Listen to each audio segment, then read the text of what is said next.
Shredding your sanity faster than a bolter shell shreds cultists. We are the thundering fire of rebellion, 665.66 UHMA Chemrat Radio, broadcasting live tonight from Bob's Basement Basket. Funny you should mention cultists, Gobbo, as the Glass Eaters are back in the news. This time the deranged glassheads got into it with the Nutty Jays. You hate to see it.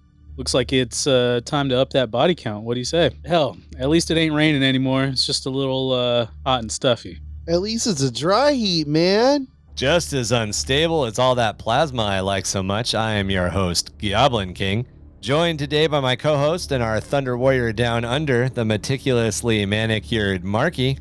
Thunder Warrior from Down Under. I kind of like that. That's your new name, man. What it is, host. The great white haunter of the Frosthollow, our very own polar bear, ChuckerFly. What's up, everyone? We write your spoons. And your dolphin jelly. Well, then you need a butter knife to spread it. Oh, fucking spread it. The powered butter knife. You guys ever seen that meme with... We're deep into episode 69 territory. Yeah, we are. What do we call it? Purity seal from right here for the next 10 seconds. The Riley Reid meme where she's like, "Oh, fucking spread it," and it's just like peanut butter on toast kind of thing, or like butter on toast. Have you seen it? Yeah, I know. What's a meme? There ever seen that meme of that meme? That meme. Yeah. Meme?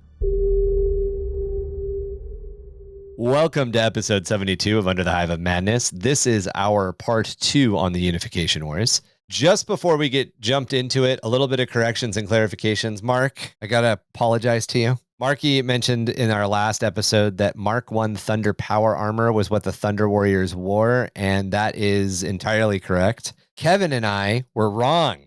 However, it is still often just called Power Armor at that point in Imperium history. So it was like a miscommunication. Yeah, I think Mark 1 armor is the armor that you were correct. Oh yeah, Mark 1 armor. Yep. It's just they didn't call it Mark 1 armor until like M35 when the Mechanicum decided that they needed to name all of the marks. Yeah. Then they went back and they backdated it. Kevin and I were like, actually, and we didn't have any right to actually. So then take your glasses and throw them on the ground then. Marky, you were right. This glass of water is for you. Pour it out to me. No, I think I saw it in like 6th edition book or something where they went through like all the Mark Power Armors. And the Mark 1... I think it's in the 6th edition rule book. Yeah, okay, it's it might have been the 6th edition. But it showed like all the Mark Power Armors. And the first one looked like a Thunder Warrior. So I was like, oh, maybe that's the Thunder Warrior armor. So you are correct, sir. Yeah, apparently it was. They got their sunglasses on. Yeah. The stunner shades. Yeah. Their tops on their helmets. Yeah. We'll get a little bit more into it when we cover their war gear later on. Or I forgot what they call it, hater blockers, something like that. I wear my stunner shades at night. Quick question before you keep going. The map, and I know everybody can't see the map that you have pulled up, but if you'd like to see the map that I have pulled up, you can join us on Patreon for $3, $6, or $9 a month. Plug. Any tier gets you into it. Shameless plug. Yeah. So are the dark colors what's left of the water? Yes, that's what's left of the oceans, and that's during the Unification Wars. Yeah, those are actually endless pits of despair. That's my favorite part of like weird Star Wars lore. I realize massive tangent, but Star Wars is like 100% a big fan of like the endless pit of despair. They're all over their space stations, and in there, like, the Death Star just has this giant pit, this walkway with no rail, giant pit. I'm like, where is OSHA in the Star Wars universe? The maintenance guy's like, fucking really? Like, it's like, I gotta mop this. Fuck you. Little mouse droid comes up and knocks them off. This is the Empire. Then again, if it goes all the way through the Death Star, you fall to like the middle point, and then you just you're stuck there. Somebody has to come rescue you. It's like a portal. Just keep dropping. You just keep going. So you hit terminal velocity and just bitch. Shut the I got one more. Or like the bridge over on the Star Destroyers and shit, and all the command staff stands on like this bridge above the pits of people working in it, and then a torpedo hits it, and Darth Vader goes like flying into the pit with all the tech officers, just breaks like 5 people and destroys a console. Like, put a fucking rail up, guys. It's not that hard. All right, Chuck, what were you trying to say about actual 40K? Fuck, I don't know. Well, if you forgot, I got something. So there's still ice caps. There's still ice caps. Yes. Yeah, there's still ice caps. Kevin had some like physics explanation, which I guess kind of makes sense. It doesn't make a lot of sense to me. Apparently, because less radiation reaches the poles in general, and radiation being heat and warmth from the sun, poles on most planets have colder regions and potential ice on them. So what it really is, the Imperium, I'm going to put my tin hat on. The Imperium took White Scar rattle cans, right? And they just hit the North and South poles. They just painted it over. Yeah. Like, it's supposed to be ice here. Let's just paint it. I think the ice caps are greatly reduced and the oceans are greatly reduced. And by the end of the Horus Heresy, there are no oceans anymore. They've basically been gone. vaporized or covered over by city. And that's the thing. If you zoom in the Horse Heresy, it's when the horses rose up. The Horus Heresy. That's when the What? red light district rises up. What? The horrors on Horse Heresy. Dude. It's just it's so weird. We're gonna put that on our planet, our hive planet. We're gonna put a red light hive. The whole hive. The whole hive is a red light district. Yep, the whole hive. Wow. It's like So Vegas, but you travel there, take a tunnel. Like Oh, we're that'd going be- to the red light hive. Ooh, I It's like just- that idea. Not a hive, but I Why like not the a idea. hive? You dinged my brain. Why not a hive? There's definitely a spire complex on one of the hives that's just Vegas. It's I nothing- like that idea. It's nothing but meat roses and dolphin jelly. Just, I was thinking like the I other love things in Vegas too, but okay. What's that? Oh yeah. Oh yeah, there's gambling too. That's Yeah, right. Sure. That's right. Remember how the entire city of Amsterdam and the entire city of Vegas aren't just red light districts? Anyway, okay. So I don't know if you can see Chuck and viewers on Patreon, but I zoomed in a little bit. That you can see the city is actually detailed out on this map. Yeah. Like you can see city blocks and stuff. It's all So that's the another thing great to keep ocean. in mind. Yeah. That's all that's left of the Pacific Ocean. We'll get there. it almost makes me happy that. Well, I mean, I don't know. Maybe it does or it doesn't. But that like our Spotify and like other podcast locations don't have like a comment section because they're probably like. Oh, they do. Oh, do they? Yeah. Oh, okay. I guess I'm fucking old then because Can't maybe Because once Spotify doesn't. now but that you when bring people, that up, maybe people can leave comments, and I do see them. maybe one time we can do a thirst episode. Well, I was just wondering how many times like people posted like, dude, Mark needs to shut the fuck up about like sexual things already. Probably never. Like the jokes got old on episode 4, probably even before that, and he keeps going. Like it never ends. So, no joke. We're actively monitoring us when we podcast, and then I do all of our primary editing. We don't have an editing staff. We're not that cool yet. We're not that big yet. Patreon for $3, $6, or $9. You can help us get there. That's But- quick. It's just naturally Nice slipped it in segue. there. But I listen to us at least 2 more times a week, and I swear by like the midway through the 3rd listen through, I'm like, we are not nearly as funny or entertaining or insightful. Then I realize that it's because I'm in it. I'm stuck in it. I'm not enjoying it as a consumer. I'm producing, like we're in it. We're producing it. So we see it differently. But yeah, maybe, you tell a lot of dick and fart jokes. Maybe, throw in like a ball joke every once in a while. Ball and gag joke. Change it up a little bit. I'm not just- really Just like a testicle joke. I'm not really a sack kind of guy. It's not be a honest. sack Yeah. guy. Yeah, I'm not really a nutsack kind of guy. But I'll take You'll There was a famous Thunder Warrior named Testicles, and he was from Really? the Gonadian Hive you City. son of a bitch. He followed the Dark God. yeah. I need one more. The Testicles, the Dark God Sacius. That was it's a minor Nurgle offshoot of rash covered balls. Chlamydian Star Destroyer. Rash covered Yeah. thigh ball region area. Wow. So back to that There you dolphin jelly. So, Okay, so no, let's get to the actual episode. Oh, Dolphin. Why do we keep bringing up dolphin? it wasn't me jelly? that I don't time. understand, man. Wasn't me that time. Just like your cloacas. I see how it You is. brought it That's up. a big word. What does that mean? Cloaca is the exterior sexual organ of animals that don't have exterior genitalia, like dolphins. What is it? It's like the like flaps over the genitalia on like lizards and Sharks. dolphins. Oh, so it's almost Sharks. like a labia, but for animals. Right, but in this case, it goes over both the penis and the vagina.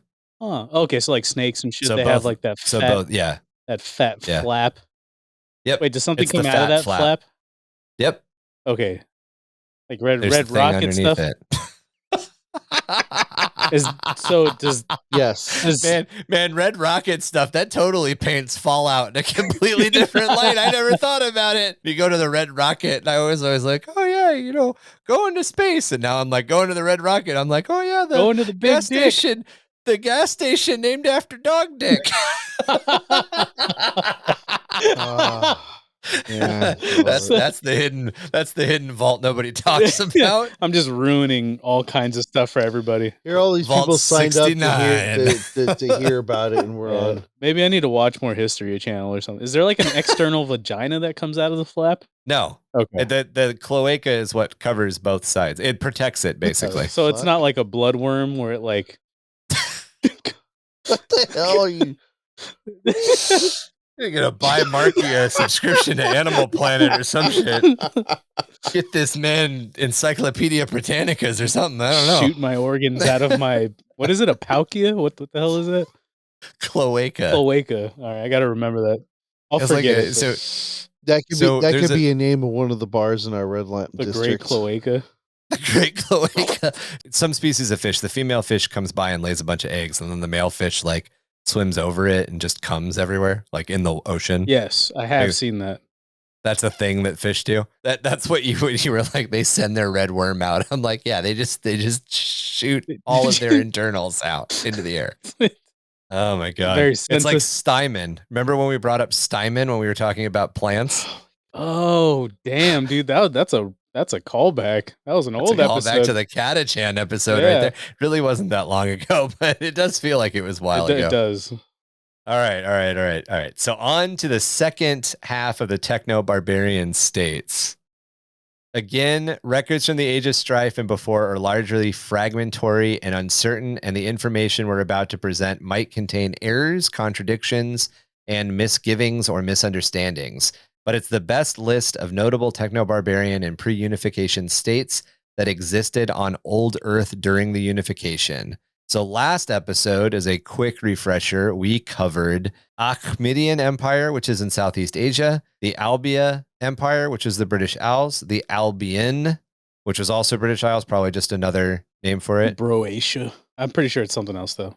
It's Boscia. Yeah, Boscia, which is, I can't remember where Boscia is now. Oh, Greece. It's right next to Bofa. Britannica, which is also the British Isles, the Caucasus Wastes, which is the Caucasus Peninsula, Europa, which is South Central Europe, Franc, which is France, Gyptus, which is Egypt, Himalasia, which is the Himalayan mountain region, High Brazil, which is Brazil, Germany, which is Germany, It's just Germany with the J. Mercia, which is North America. America. It's not Merca, it's Mercia. We think the official pronunciation is Mercia, but instead of saying Mercia, we've got America it, so it's Mercia. And then the Nord Afric Conclave, which was the northern portion of Africa. Caucasus Waste. Caucasus Waste. Yeah, that's the area that I thought was 1 sea away. So the Caucasus Peninsula, that's a real place? Yes, that is where we talked about this last time. Why are you making me remember it? Because and my have memory dates? is completely It's shit. between the Caspian Sea and the Black Sea. Ah, okay, it was that one.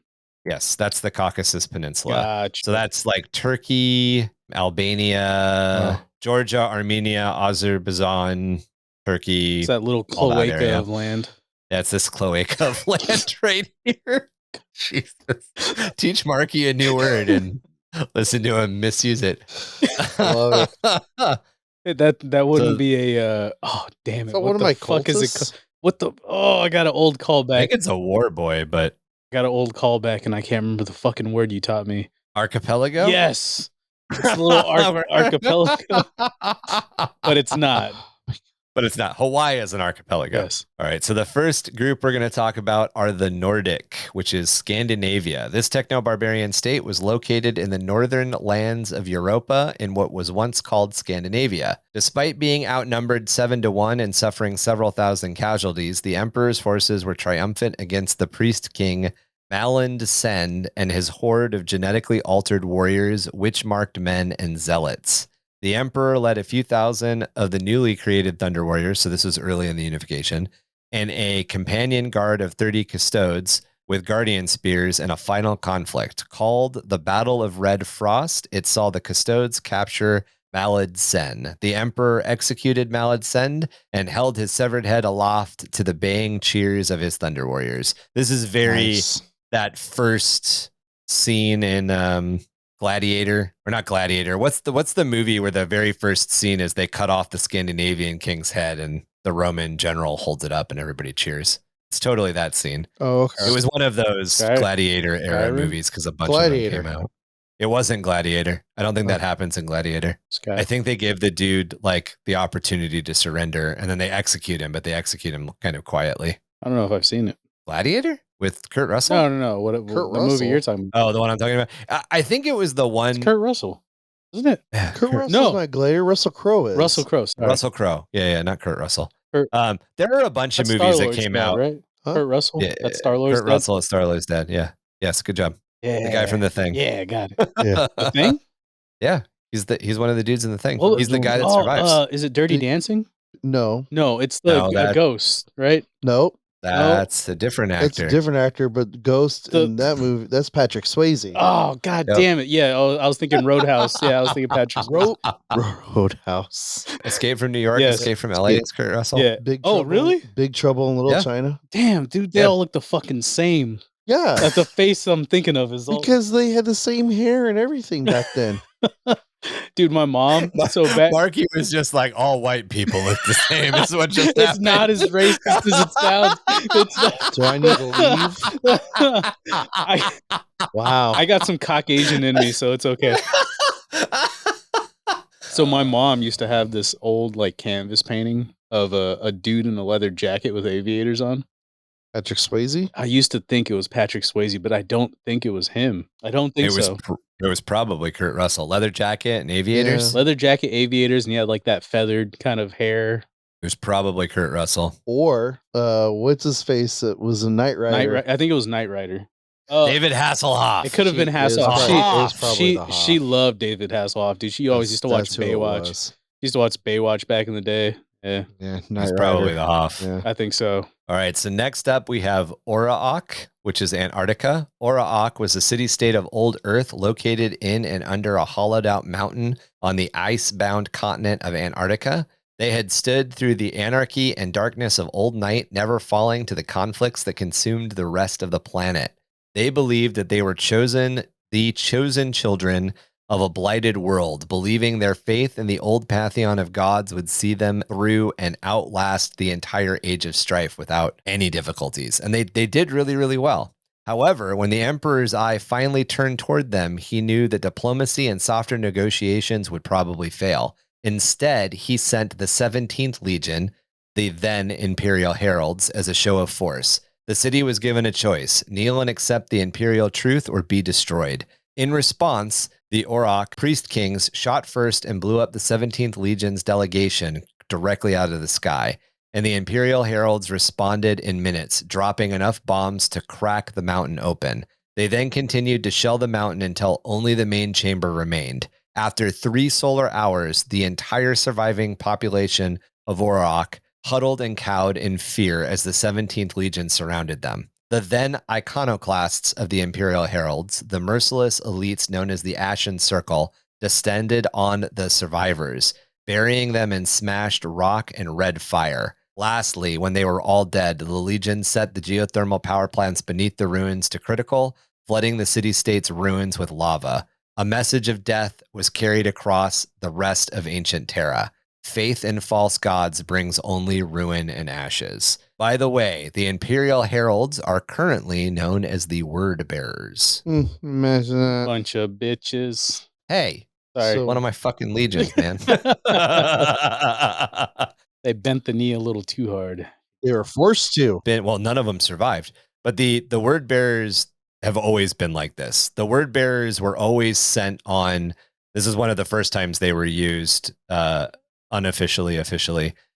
They were always sent to, and we'll talk about more of this when we get to the Primarchs and the Great Crusade, but they were sent to deal with these pockets of like high faith culture, and they were told to completely wipe them out. And that sort of established, and again, you know, the reason that we're talking about a lot of this early stuff and kind of setting it up is this is that foundation. This is that first step on that zealotry path that the Word Bearers take. Yeah, they're Burn out all false gods. Well, if you're telling us to burn out all false gods, you must be the real god. I see.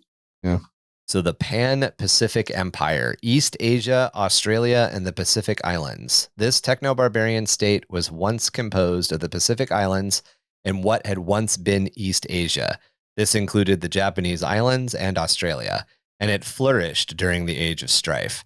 Its most notable and last ruler was the half-mad, half-genius Nartham Doom, known as the tyrannical ruler of Terra during the Age of Strife. So he was of the tyrants of the techno-barbarian he was the top. states, he was the worst tyrant. He was the most. He won the trophy. Originally, this area was actually a collection of smaller tribes who often had to unify in order to fight off the Indonesian bloc, but eventually they were all united by a warlord named Khazar.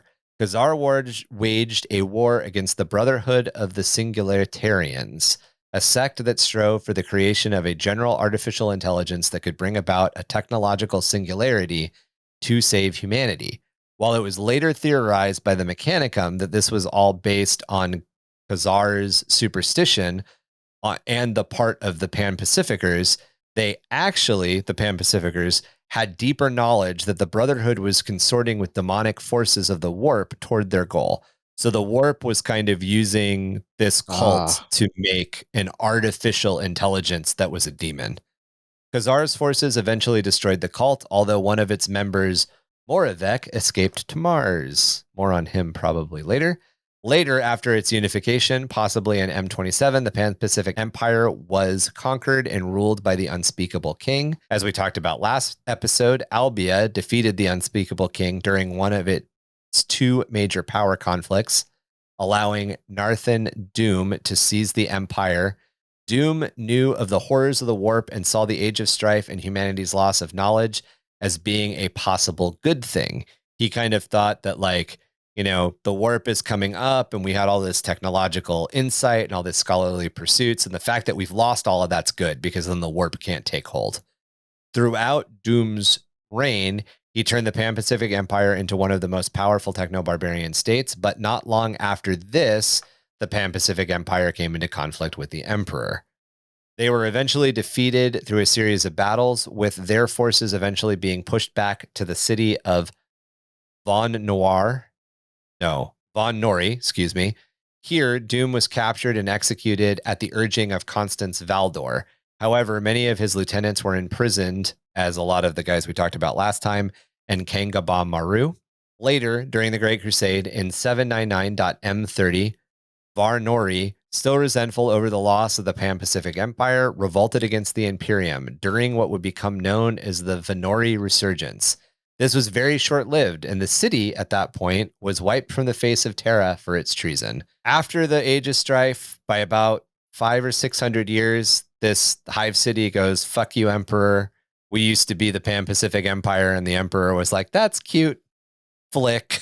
Just no more Hive City. No more Hive City. So I have this game called Hate. It was an old Kickstarter, and it really, really feels like this, like the like techno-barbarian age. Yeah, the Unification Wars. There's a lot of mutants. It's tribes fighting one another. I'm wondering, maybe try and do something like that. Like, that'd be kind of cool. Someone lost in the warp gets thrown into like the Unification Wars, and they have to fight like a bunch of techno-barbarians. I don't know, just something that crossed my mind because it's very, very techno-barbarian. If you The guys, look of if you it, guys yeah. don't, yeah, if you guys don't know about Hate, look it up. It looks very, very similar to this, and it's essentially like a tabletop mini. It's like Risk. it's a skirmish game, isn't Yeah, it? like a Risk skirmish game. Oh, it's more like Risk. No, Okay. no, it's a tabletop game. It's like Mordenheim, but it's not like Kill Team. It's like Risk. no, it is like Kill Team, but there's like Okay. I guess the campaign style is like Risk, so you take over an area. Like I haven't played the game. I just bought it for the minis because they look sick as fuck. But like you go through a campaign like Risk, so you take over areas with your tribe, and there's like skirmish battles that you fight one another. I think it's like maybe 15 minis versus 15 minis or something like that. But you play on like a small, like I don't know, 30 by 24. I want to say a square, like grid based game. Got you. Yeah, it just really feels like it parallels this whole techno barbarian thing. It's like we got a little bit of technology, but I live in a grass hut. Yeah, exactly.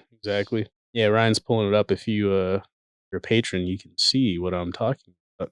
Well, that totally looks techno-barbarian-ish. Yeah, That's cool. but again, it's a small, like, skirmish game. Love the style, love the art. Awesome. It'd be interesting to do it, sit down and use the 40k rules to figure out how to do Techno-Barbarian States. Yeah. Obviously you'd be restricted to just, well, I mean, I guess you wouldn't really be restricted to armies. You would be playing Tau, but obviously you would just pick a name. You would say, these are my, Yeah, these are the ones we did. This is the Pan-Pacific Empire. Exactly. You probably wouldn't use the Tau. You'd use probably like the Voton or whatever. Yeah. Use that rule set, but kit bash everything up from like different human models, and that'd be dope. Yeah.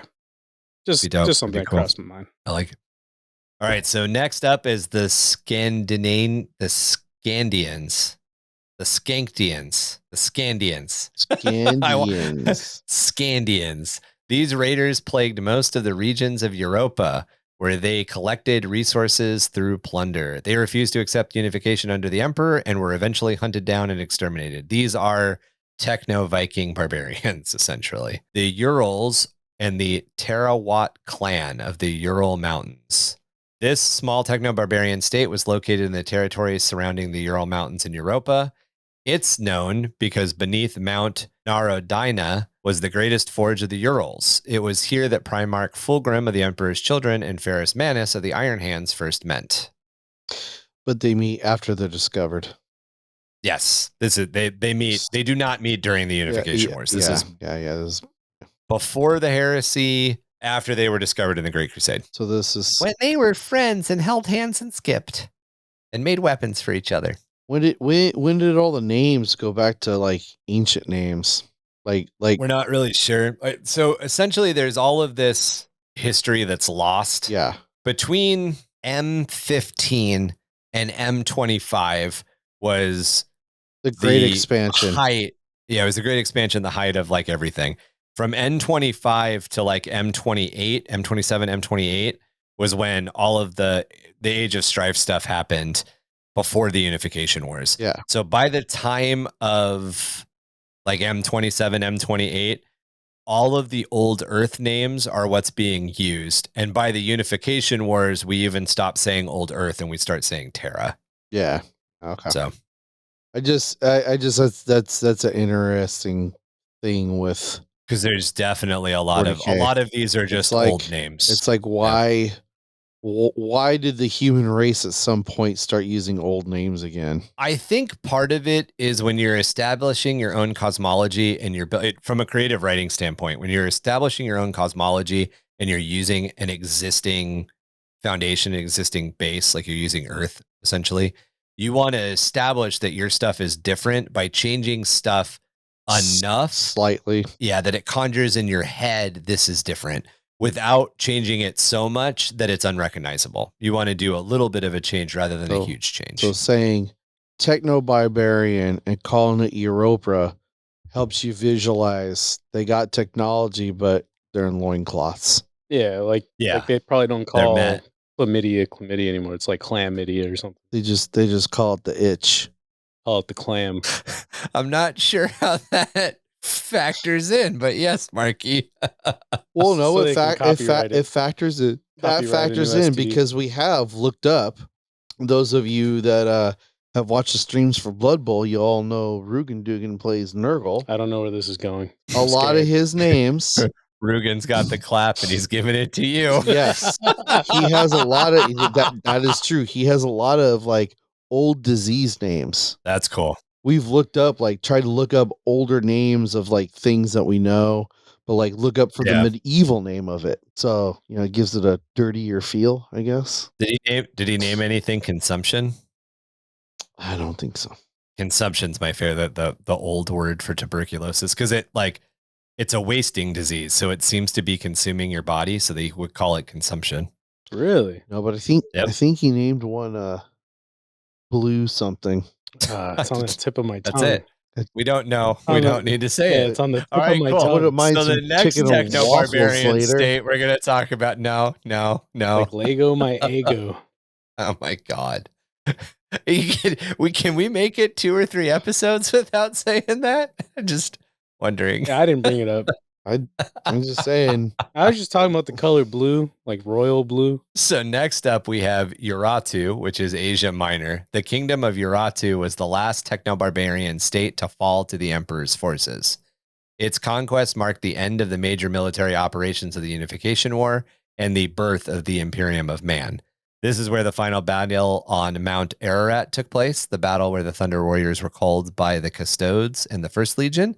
You guys remember we brought that up in a little bit more detail last episode. So quick question real quick. Yep. Yeah, I don't know how you pronounce it. Urarta? So is that... Urartu is the name of the kingdom, and Mount Ararat is the name of the mountain.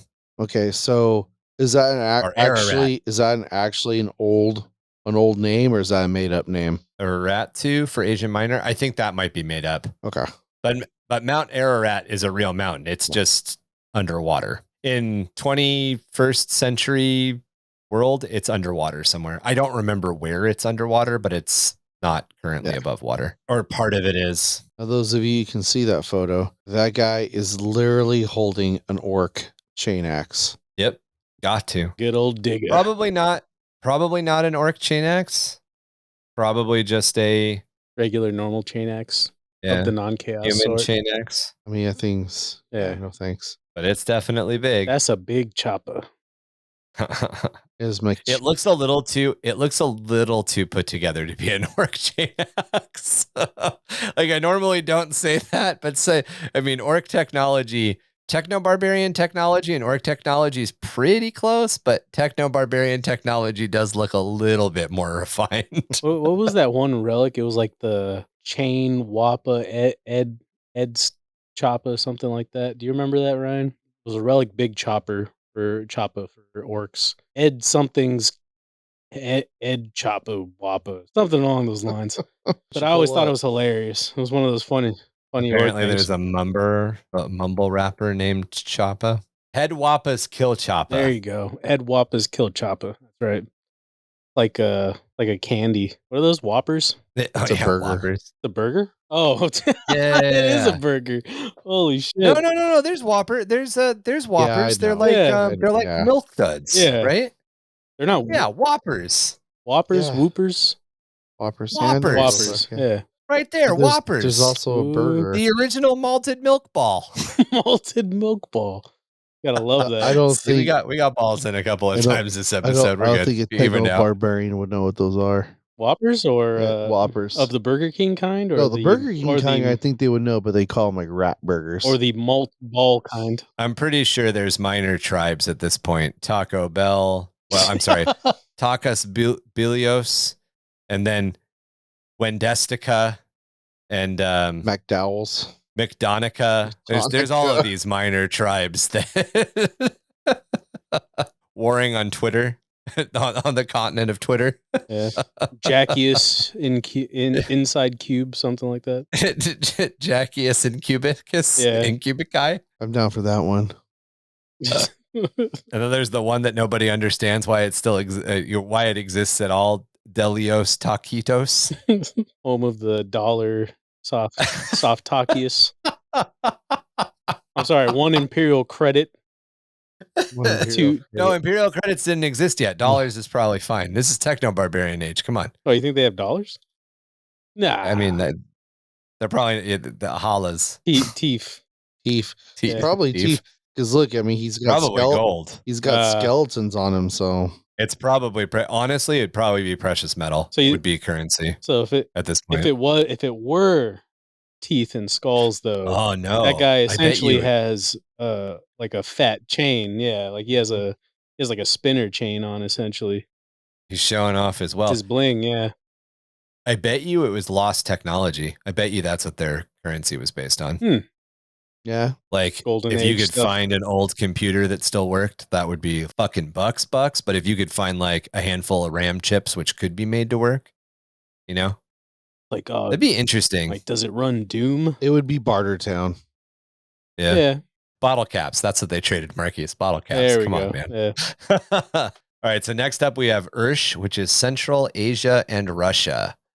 This techno-barbarian state was located on the steppes of what had once been Russia and Central Asia, and it was the most powerful and largest techno-barbarian state the emperor would face during the Unification Wars. While Ursh was strong, it was not as technologically advanced as some of the others. In fact, the Chronicles of Ursh, which we talked about last episode, cited that the main reason for the Ursh's conquest of Nord Afric was the acquisition of technological assets. So the whole reason that they went to war with North Afric was just to steal North Afric's technology. That was it. That's brutal. By the time the Unification Wars, Ursh was ruled by a despot and warlord named Caligon, a cruel tyrant that controlled vast armies and was clad in a distinctive suit of artificer armor called the Armor of Pearl. By the time of the Horus Heresy, this suit of armor was on display in the atrium of the Eternity Gate of the Imperial Palace. So artificer armor is highly customized power armor often used by veteran space marines. In this case, the Armor of Pearl is an early non-environmentally sealed suit of proto-space marine armor. It's kind of like a precursor or on par with Mark I armor, except the legs were also powered. Oh, nice. We'll get into the fact that the legs of the Mark I armor weren't powered in a bit. Didn't need to be with the thunder. Did not need to be. Other high positions in the government of Ursh included the warlords Lertoius, Shangkal, and Kuala Odan. Damn. Caligon's infamous exploits were documented in the Chronicles of Ursh, a work that is considered by imperial scholars to not only be a classical work of human literature, but one of the better sources of pre-unification historical accounts. I would guess, and we've mentioned this guy before, you'll remember him, Herodotus, Marky. I would imagine that the Chronicles of Ursh are kind of like reading Herodotus. You're getting a lot more bullshit editorializing and myth than you're getting actual history. Speaking of that, I just watched 300. Didn't have a lot. With my daughter. Yeah. There Did you you go. like it? Yeah, she thought it was dope. I think I talked about it, but the whole slow-mo scene where Leonidas comes out and is like, Just murders like 50 people. yeah. She like looked back at me and I was like, it's fucking badass, right? And she's like, yeah. So the Chronicles of Ursh also mention primordial gods and their influence on Caligon and the Ursh people as a whole, as well as detailing Caligon's sorcerous powers that provided a good chunk of the punch in Ursh's military might. You'll notice earlier that I said they didn't have a lot of technology. That doesn't mean that they were shit at fighting. They were really good at fighting. It's likely that these primordial gods were the chaos gods, and in some cases, one could consider that the ruinous powers may have been the true rulers of Ursh. They simply used Caligon as a puppet, and when their defeat was near at hand, they discarded him before the emperor. Ursh's armies were mostly unaugmented humans, but Caligon employed many powerful psychers within his army who unleashed warp powers on their enemies. So this was the heavy warp using force. You think this would make a good TV show? Unification Probably. Wars? I think it would. This would make, I think, more than because a lot of people always say we'll start with the Horus Heresy. The Unification Wars would make an interesting Game of Thrones style TV show. It'd be almost like, like Badlands? Yeah. It'd be the Emperor on his path. Yeah, right. I think you would have very similar show setup to like Game of Thrones, where there's all these different competing powers. The art style over it, I'm not going to use the big word because I can't pronounce it apparently, over the whole thing would be Mad Max. Yeah. Right. Right. Except for the Emperor and his forces. And in that case, you would have these like well-oiled, like Soldiers. well-defined soldiers. But no V8s, unfortunately. I don't know. I mean, there's enough. The great thing about a lot of shit, like the Unification Wars, like if you wanted to tell a story or you wanted to make a show during it, there's a lot of detail, but there's not all of the detail. So you could totally decide, oh yeah, they're gearheads and there's V8 cars or nuclear, whatever you wanted to call. You V8 could totally have Promethean machines. A lot of crazy shit, like Ryan saying. You could have your V8 ramshackle orc wagon barreling down in your with your Ed Wappa kill chopper. With your Ed Wappa kill chopper, but it's humans. But then you got a dude that comes out in like Digga Ed Wappa kill chopper, like shiny chrome armor that's power armor, and like weighing lace into people. And it's like, what the hell just happened? Did the Emperor have his sword and shield and armor during the Unification Wars? We'll get more into that when we talk about the armor and the Primarchs. But yeah, the Emperor, not the armor, the Emperor and the Primarchs. But yes, the Emperor was constructing his own power armor and all of that stuff during this entire era. When we talk about the Thunder Warriors in detail towards the end of the episode, we'll talk about their war gear. But that's a very important thing to remember. A lot of the Techno-Barbarians had power armor. So it would very much be like mixing Fallout kind of Mad Max and Fallout together. Yeah. Fallout's a really good, probably analog to it, realistically. That could be a dope show. Yeah. I could see it. Yeah. I could see it more than I could see Horus Heresy. Like, honestly, the Horus Heresy just... Don't do all the Horus Heresy. It's going to be the key moments. Yeah. I think just don't even do it. They will. Yeah, right? What follows is a list of the more famous troops and units of the Ursh. First off, we have the Roma, highly skilled and organized mercenary pilots. This kind of gets to that there was technology. We keep calling them techno-barbarians, but there is technology. It was said that the best of the Roma never touched the ground. They were known for their pinpoint aerial attacks. Next is the Red Engines, masters of the siege, able to raise whole fortresses and hive cities to the ground. They fell under the command of Shang Kal. Then we have the Toplove Lancers. These Urshan warriors trained in close combat actions and were seen as ruthless berserkers. This made them a model for the tactics that the later World Eaters Legion would employ. They also fell under the command of Shang Kal. And the World Eaters would have been not the Dusk Raiders, Warhounds. The Emperor's Warhounds. Yeah, the Warhounds. Then there was the Honora Critics, the personal counselors of Shang Kal. This name means interpreters of dreams in Low Gothic. They were likely warp sorcerers. Lastly, we have the Wraith Singers. This is a specialized Urshan unit, and it was comprised of sorcerers who bent the power of the warp to their will. They used magic and spells to bend both the environment to their advantage and to kill from afar. So very, very much the Urshan forces used the only way that they stood up was because they had so many psychers. Dirty witches. Fucking spell chuckers. That's right, man. Dirty I always thought that witches. was funny in the WoW movie that like nobody liked. I really liked the WoW movie, but I've never played WoW. But Marky was the only one. When he called that guy, when Ragnar called that guy, when Ragnar Lothbrok, when Ragnar Lothbrok called that guy a spell chucker, I was like, that's good. You seen the WoW movie? No. Did you play WoW? I played Warcraft, not World of Warcraft. You should watch the WoW movie. It was pretty good. Oh, okay. If you remember, guilty pleasure. If you remember a lot of your Warcraft lore, you're going to be upset because they changed shit. They changed shit to make a movie. Yeah, That's not the problem I had with the movie. What was your problem with honestly? If you can keep it short. He didn't like that the female orc was so sexy. I mean, the CGI, she was not bad. The CGI was one of those things where they definitely put in like 75% of the effort and then just kind of gave up. And it's probably they ran out of money or they ran out of time.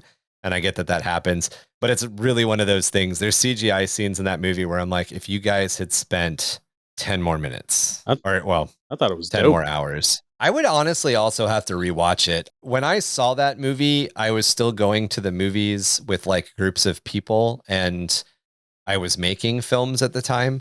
And when you watch A little more critical. films with people who make films a lot, you're very hypercritical of everything. Yeah. I mean, I'm not nearly that critical anymore. I love Army of the Dead, and Army of the Dead is not critically a good movie, but it's fun as fuck, so I don't care. I'm a very stupid movie type of guy. Yeah.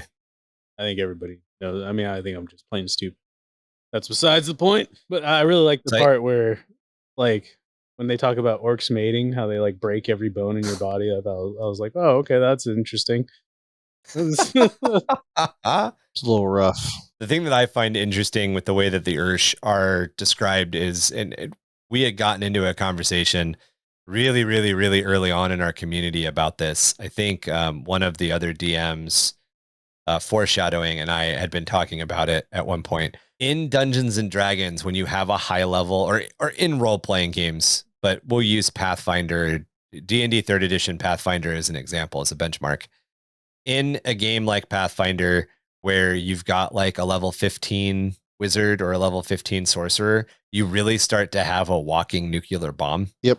And some people understand what you mean when you say that, and some people will fight you that you're wrong on that. Going back to a Pathfinder style, you think about your core army as being made up of, even if they're Thunder Warriors, your core army is being made up of probably like level 5 to level 10 full armored paladins or something like that. That would probably be Thunder Warrior, right? If we were going to like equivalent it out. And then you've got the other side, which has a bunch of level 5 fighters with some feats. But for every 10 level 5 fighters, there's a level 15 to level 20 wizard or sorcerer.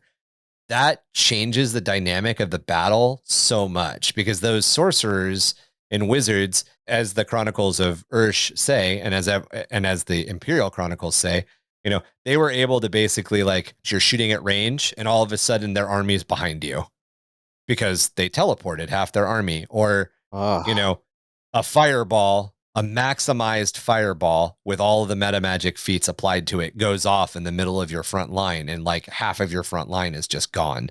Like, that's a devastating amount. It's not necessarily a nuclear bomb going off, but it's the devastation of a nuclear weapon on a battlefield. Yeah, it's something that turns the tide for you.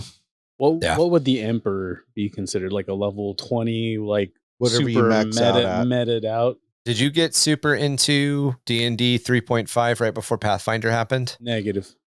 So D&D 3.5 introduced a bunch of books. Unearthed Arcana was one of them. I know that they've got new versions of all this stuff, but that was when a lot of that stuff was kind of first introduced. And one of them was, I can't remember the name of the book now, but it was basically like the source book for demigods. So after level 20, you have, so at level 20, there's the epic level handbook, and the epic level handbook gets you from level 20 to level 31. Level 20 to level 30. So there's another 10 levels of epic levels. And then at that point, you can start to get deity rating, which is a DR. So a level 30 epic character in, D&D 3.5, which D&D only went to level 20, or only goes to level 20. So just imagine another 30 levels on top of that. Then you start getting your deity ranks. I would imagine that the Emperor would probably be like a level 15 to level 20 deity rank. So he's a 30 level character, and then he has 20 levels of deity on top of it. Damn. Okay. That would be where I would probably put him, at least the way he's described. Yeah, right. He's described as, depending on what you read, the most powerful psyker in the universe. Or the most powerful human psyker. At least that. Then why is he dead? He's not. Might as well be. Maybe. I'm sure we'll have other podcasts, but there's plenty of lore. We've actually talked about it a couple of times so far, because one of the big things is, without getting too much into it, officially the Emperor is quasi-dead. The Emperor's soul is alive in the warp, but his body is functionally dead. The problem is, we talked about this last episode when we talked about perpetuals in brief. If his body dies, his soul becomes completely unmourned and cast into the warp, while his body would rebuild itself, while the perpetual process would start. In that time period, he will go dark. And in that time period, if he goes dark, as we've seen, as the entire galaxy saw with the Cicatrix Maledictum, which is the last time the Astronomicon, the Light of the Emperor, blinked off for a couple of seconds, caused massive fucking problems. So if the Emperor dies and is unshackled from his body, there is going to be a period of days to months where there is going to be no Emperor's light in the warp, and the warp isn't going to be held at bay, and the entire galaxy is going to suffer. And it'll be bad. But the Emperor isn't alive either. So he's not dead and he's not alive. He's quasi-dead. He very much is half dead. Yeah, you missed it in the last podcast episode, Chuck. I was falling away from the Emperor's light a little bit as Ryan described how he was and what he did to my boys, the Thunder Warriors. Oh, you're going to be even more mad soon. You gotta understand. No. He has a purpose. You can't start a conversation with you gotta understand. I understand. No. Marky is not a Machiavellian person. Marky is not the ends justify the means mindset guy. Well, which is commendable. Well, when you're saving humanity, Chuck is drank the fucking cool. Chuck is so far into the Kool-Aid that he's scraping the sugar off the bottom. He's getting that crystallized sugar. When you have chosen not to take up your purpose and let humanity suffer all those years, there comes a time when you gotta draw a line and go, it's over. You're so far up the Emperor's meat roast that you're pushing his reset button. Like, what's wrong with that? Pushing his dolphin jelly out. God damn it. that gleam in the Emperor's one real eye is actually just Chuck looking out. Oh my God. Okay, so the Indonesian block, the Yindonesian block, I think is how I'm supposed to pronounce that because it's a Y, not an I. The Yindonesian block. This is the last Techno-Barbarian state covered in great detail, and it was located in what was once Southeast Asia. As of the Horus Heresy, while they are fully integrated with the Imperium, the Yindonesian bloc still retained a distinct regional identity on Terra. So even after they joined the Imperium and became the Imperium, people were still like, oh, you're from the Indonesian bloc. It's kind of that like, what's a good example? When you live in the United States, if you meet somebody from Chicago or New York, you're going to know real fast because like the third or fourth thing they'll tell you is, yeah, I'm from New York, or yeah, I'm from Chicago. And then they'll tell you why their pizza is best. It's that idea. That's how the Indonesian bloc is. Have you seen my khakis? Your khakis or your car keys? I'm confused. Yeah, my khakis. So ruled by the tyrannical Ethianarch, there's that word again, Cardinal Tang during the Unification Wars, Tang wished to return the world to a pre-technological age and would burn scientists, mathematicians, and philosophers who opposed his church's view. He needs to burn. Oh, dude, something bad happens to him. So an Ethianarch is essentially like a religious zealot, like a religious-based tyrant, I believe. Actually, you know what? Fuck it. Let's look up what an Ethianarch is. So Ethianarch is an old world word for ruler. Is that Hitler? No, it was some old dude. Oh, okay. I was going to say, holy shit. Somebody much older than Hitler would have been when he took a bullet to the brain and then lit himself on fire. Yeah, that was Brad Pitt's doing, right? Huh? What? Was it Brad Pitt? Pitt's doing? Oh. I got that. Inglourious Bastards. We come back to Inglourious Bastards a lot. That's a good movie. It was him, Where's right? my 100 Nazi scout? Yep, that's Brad Pitt. Yeah. It's interesting that you bring up Hitler because Tang imposed a genocidal policy that included forced breeding programs of so-called genetically compatible citizens of the bloc, as well as a eugenics program that aimed to purify the race, which employed forced sterilization and the extermination of undesirables. Tang was overthrown by his own people when they learned of the Imperium's rise to power, and they imprisoned him in Nusa Kambangan. While this was an infamous penal colony at the time, Nusa Kambangan would eventually become a productive hive city. While the former warlord attempted to hide his identity from his fellow prisoners, he was discovered just a few days later and was pretty mercilessly fucking killed.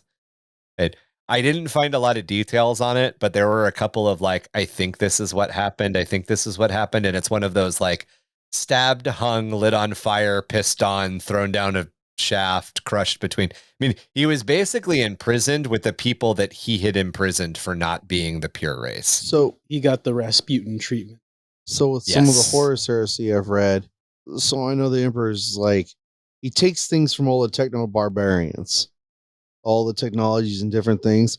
Is this the breeding program in one of the books that there's a whole regiment that it's they harvest the eggs of the female officers. They harvest the sperm from the strongest soldiers. Probably not. So one of the things that we also last episode that we covered is there was a lot of problems with the genome at this point because a lot of humanity had essentially had to live in nuclear wasteland for so long that it changed their genetic code a little bit. And for a while, a lot, because they were trying, humanity, the Imperium was trying to heal the human genome. They were trying to get humans back to base human. They were trying to weed out mutation. So for a while, there were a lot of eugenics breeding programs that were employed. That's what I'm asking. But they were passive. Yeah, they weren't. This was active eugenics. This was genocide. This was not. No, I get that. Passive eugenics. The breeding programs and all that they touch on in the book is they harvest the eggs because they're the best officers. They're the best. They're basically the best built and the strongest and the smartest. And the men that rise through the ranks, those are the one that they harvest from because they come the biggest and the strongest, and that's how they keep making their soldiers. Did they say how they harvested it? So I imagine it was the men medical. would be the women would be sterile. The men weren't. That book is an interesting book. I bet. I think based on where the Indonesian block is and based on the descriptions of Tang, I think this is Unit 731. 100% purity seal stuff for the next 5 seconds or a couple of minutes as I describe what Unit 731 was. So Unit 731 was a specialized Japanese program in World War II that basically was what Mengele did to the Jews, but the Japanese doing it to the Chinese. And the specialized breeding programs that Unit 731 ran were 7 women chained in a building that were continuously raped by his soldiers until they had kids. And then they would experiment on the kids. I think that's more because this says forced. Oh, okay. So I think the fact that he's doing forced is not what I think what you're talking about is more of the we're breeding bigger and stronger. Right. And we're also doing it because, we're medically we're artificial insemination. That was the word I was looking for. They're doing a lot of artificial insemination to kind of try to heal the genome. Gotcha. This dude is very much Tang's reign is remembered in imperial history as being one of bloody pogroms, death camps, and mass genocide. So a pogrom is a genocidal rage against a set of people, usually the Jewish people. There's been a lot of pogroms in our history that have always been kind of against the Jewish population. Tang's pogroms probably weren't against the Jewish people. It was probably against whoever he decided he didn't like that moment. But Tang is very much kind of described as a Southeast Asian Hitler. If that makes any sense. Yeah. Okay. One more interesting fact from the Indonesian bloc. The Stormbird was developed in the Indonesian bloc during the Unification Wars and saw service used both against the Pan-Pacific Empire and the forces of the Emperor. While it isn't officially known, it is theorized that the Stormbird was designed specifically to combat the Emperor's forces. So this is another one of those this is where the Stormbird comes from. And of course, we all know now the Stormbird for its use by Space Marines. All right. So Chuck, you asked about this earlier. We'll go back to, for those of you following along in the video, we'll go back to our lovely Oceans of image Terra. of the map. And if you want to see it, $369 on Patreon gets you video access. So the Oceans of Terra. By the time of the Unification Wars, there was only one remaining ocean on Terra. called the Great Ocean. It was what was left of the Pacific Ocean, most of it having been vaporized in the nuclear wars that had consumed old Earth and the lost history of the Age of Strife. The Atlantic Ocean was a small collection of disparate seas. Most of what had once been south of the Iberian Peninsula was completely gone. The Iberian Peninsula is Spain. Oh, okay. The Mediterranean Ocean is gone, and pretty much all of the oceans south of Spain in the Atlantic are gone. But there's like these chunks. There's a little chunk in Murcia. There's a little chunk in the middle where Atlantis essentially. There's a little bit of a chunk down by Antarctica, but for the most part, there's nothing left. They're more what you would call seas rather than what you would call oceans. A few other bodies of water may have existed. One such was the Great Sea that is recorded to have been present in Eurasia, roughly where the Caspian Sea had once existed. So this was a sea larger than the Caspian Sea. Basically, the Caspian Sea was no longer there, but there was a bigger ocean or bigger sea in that area. As we covered in our Planet Spotlight Holy Terra episode, though, by the end of the Heresy, these were also mostly completely gone. At that point, there was only ice caps in Antarctica, and most of the water was either being recycled through the massive city that was the entire planet or was being brought in from comets and asteroids in the Oort cloud. Yeah, it would suck. Yeah. And I like they say boiled away and vaporized. So two things happen. One, nukes go off, ocean is vaporized. Two, the ambient temperature of the entire planet rose to the point where like water boiled, like ocean water boiled. That's crazy when they describe that. But there's still ice. Yeah. I think in the maps that we see, the ice caps are the same size as the ice caps are in classical maps. But I think, obviously, as we're seeing now with what's happening to the ice caps in 2023, there's no fucking way that if this rampant ecological disasters happened in the Age of Strife, that those ice caps would be that big. They'd still have ice caps, but they're not going to be, all of Antarctica is probably not covered in ice. It's probably just like the centermost chunk of it, so to speak. Yeah. All right. So next up is the period known as the Reconstruction of Terra. So this would be the time to be an archaeologist.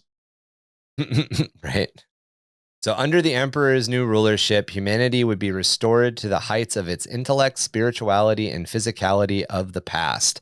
For after 5,000 years of conflict, humanity on old Earth was a mere shadow of its former glory. It was not enough for him to merely unify humanity once again. To this end, even before the final victory was achieved, the Emperor and those scholars and scientists he had gathered to him had started experiments with genetics. Their first task was to stabilize and restore the human genome, which had been degraded and mutated through thousands of years of nuclear and alchemical warfare. This took place alongside the design and development of the Astartes legions. Purging the human genome returned humanity to the standard human as defined as those who existed before the Age of Strife, the same humanity that the Emperor had loved and served for his extremely long life. This is probably more what you were talking about, Chuck, where they're using medical science to combine and artificially inseminate, because they're essentially trying to like weed out.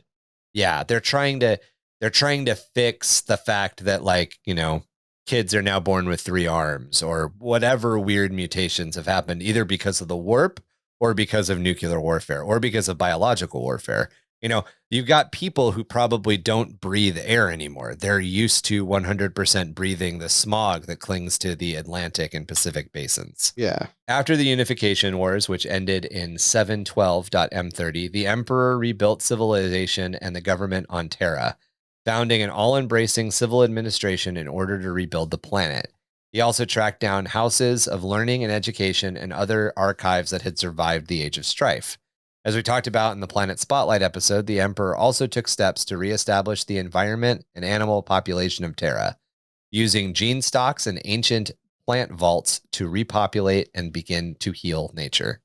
I always thought it was really cool. Like, this isn't really talked about that much because Terra in the 41st millennium is essentially Coruscant. It's one big city. But at the height of the Imperium of Man, or the beginning of the Imperium of Man, before, and during the Great Crusade, that 200-year period of the Great Crusade, Earth was healing. Yeah, by the time Horus showed up, there were fucking forests and parks and water again. Yeah, there's again some of the book, like one of the Horus Heresy books. So as you're talking about all the different houses, I forget which house it probably would have been, but it's a place where this guy, house is like the dude rules in the noble house, class, yeah. So he can see the Himalaya mountains from where his Himalaya, whatever, and it talks about him actually hunting. Yeah. Oh yeah. Which is to me neat, like reading old lore and then reading stuff in the Horus Heresy, and it's like, holy shit, there's 4. I'm like, what part of the planet are they actually on? Like, what the hell's going on? Yeah, that's always been part of it with like the new lore mixing with the older stuff. It's like you said, you get to see parts in the story of the planet healing.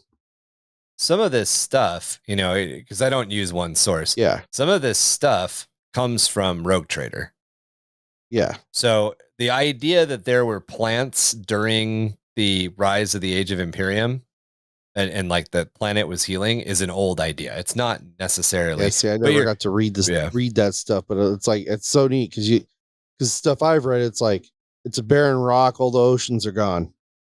Well, that's the 41st millennium. The 41st millennium, the planets, to call it a barren rock is improper.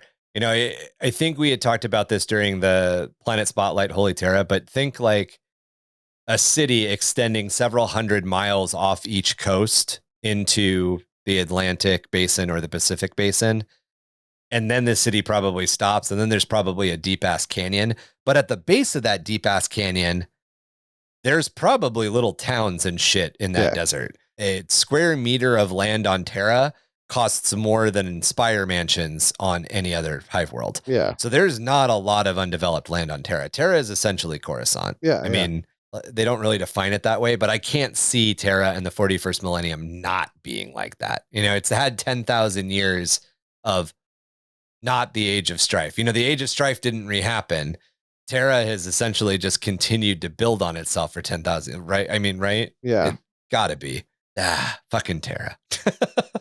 All right, Marky, we're back to your boys. Are you ready? Let's do it.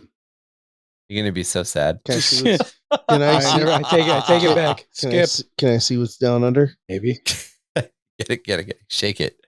Thunder Warriors, known in High Gothic as the Legionis Catagus, the Thunder Warriors, also known as the Thunder Legion or the Thunder Regiments, were 20 legions of genetically engineered super soldiers, created by the Emperor of Mankind through alchemical augmentation, semantic gene sculpting, and muscle grafting to serve as his first template of warriors. They served him during the Unification Wars. They were a precursor to the Space Marine Legions, with each being under the command of a warrior of specific skill, intellect, and mental stability. These warriors, called Primarchs, marked out each legion, which also specialized in specific tactics or several specific strategic roles. Again, this is much like the later Space Marine Legions.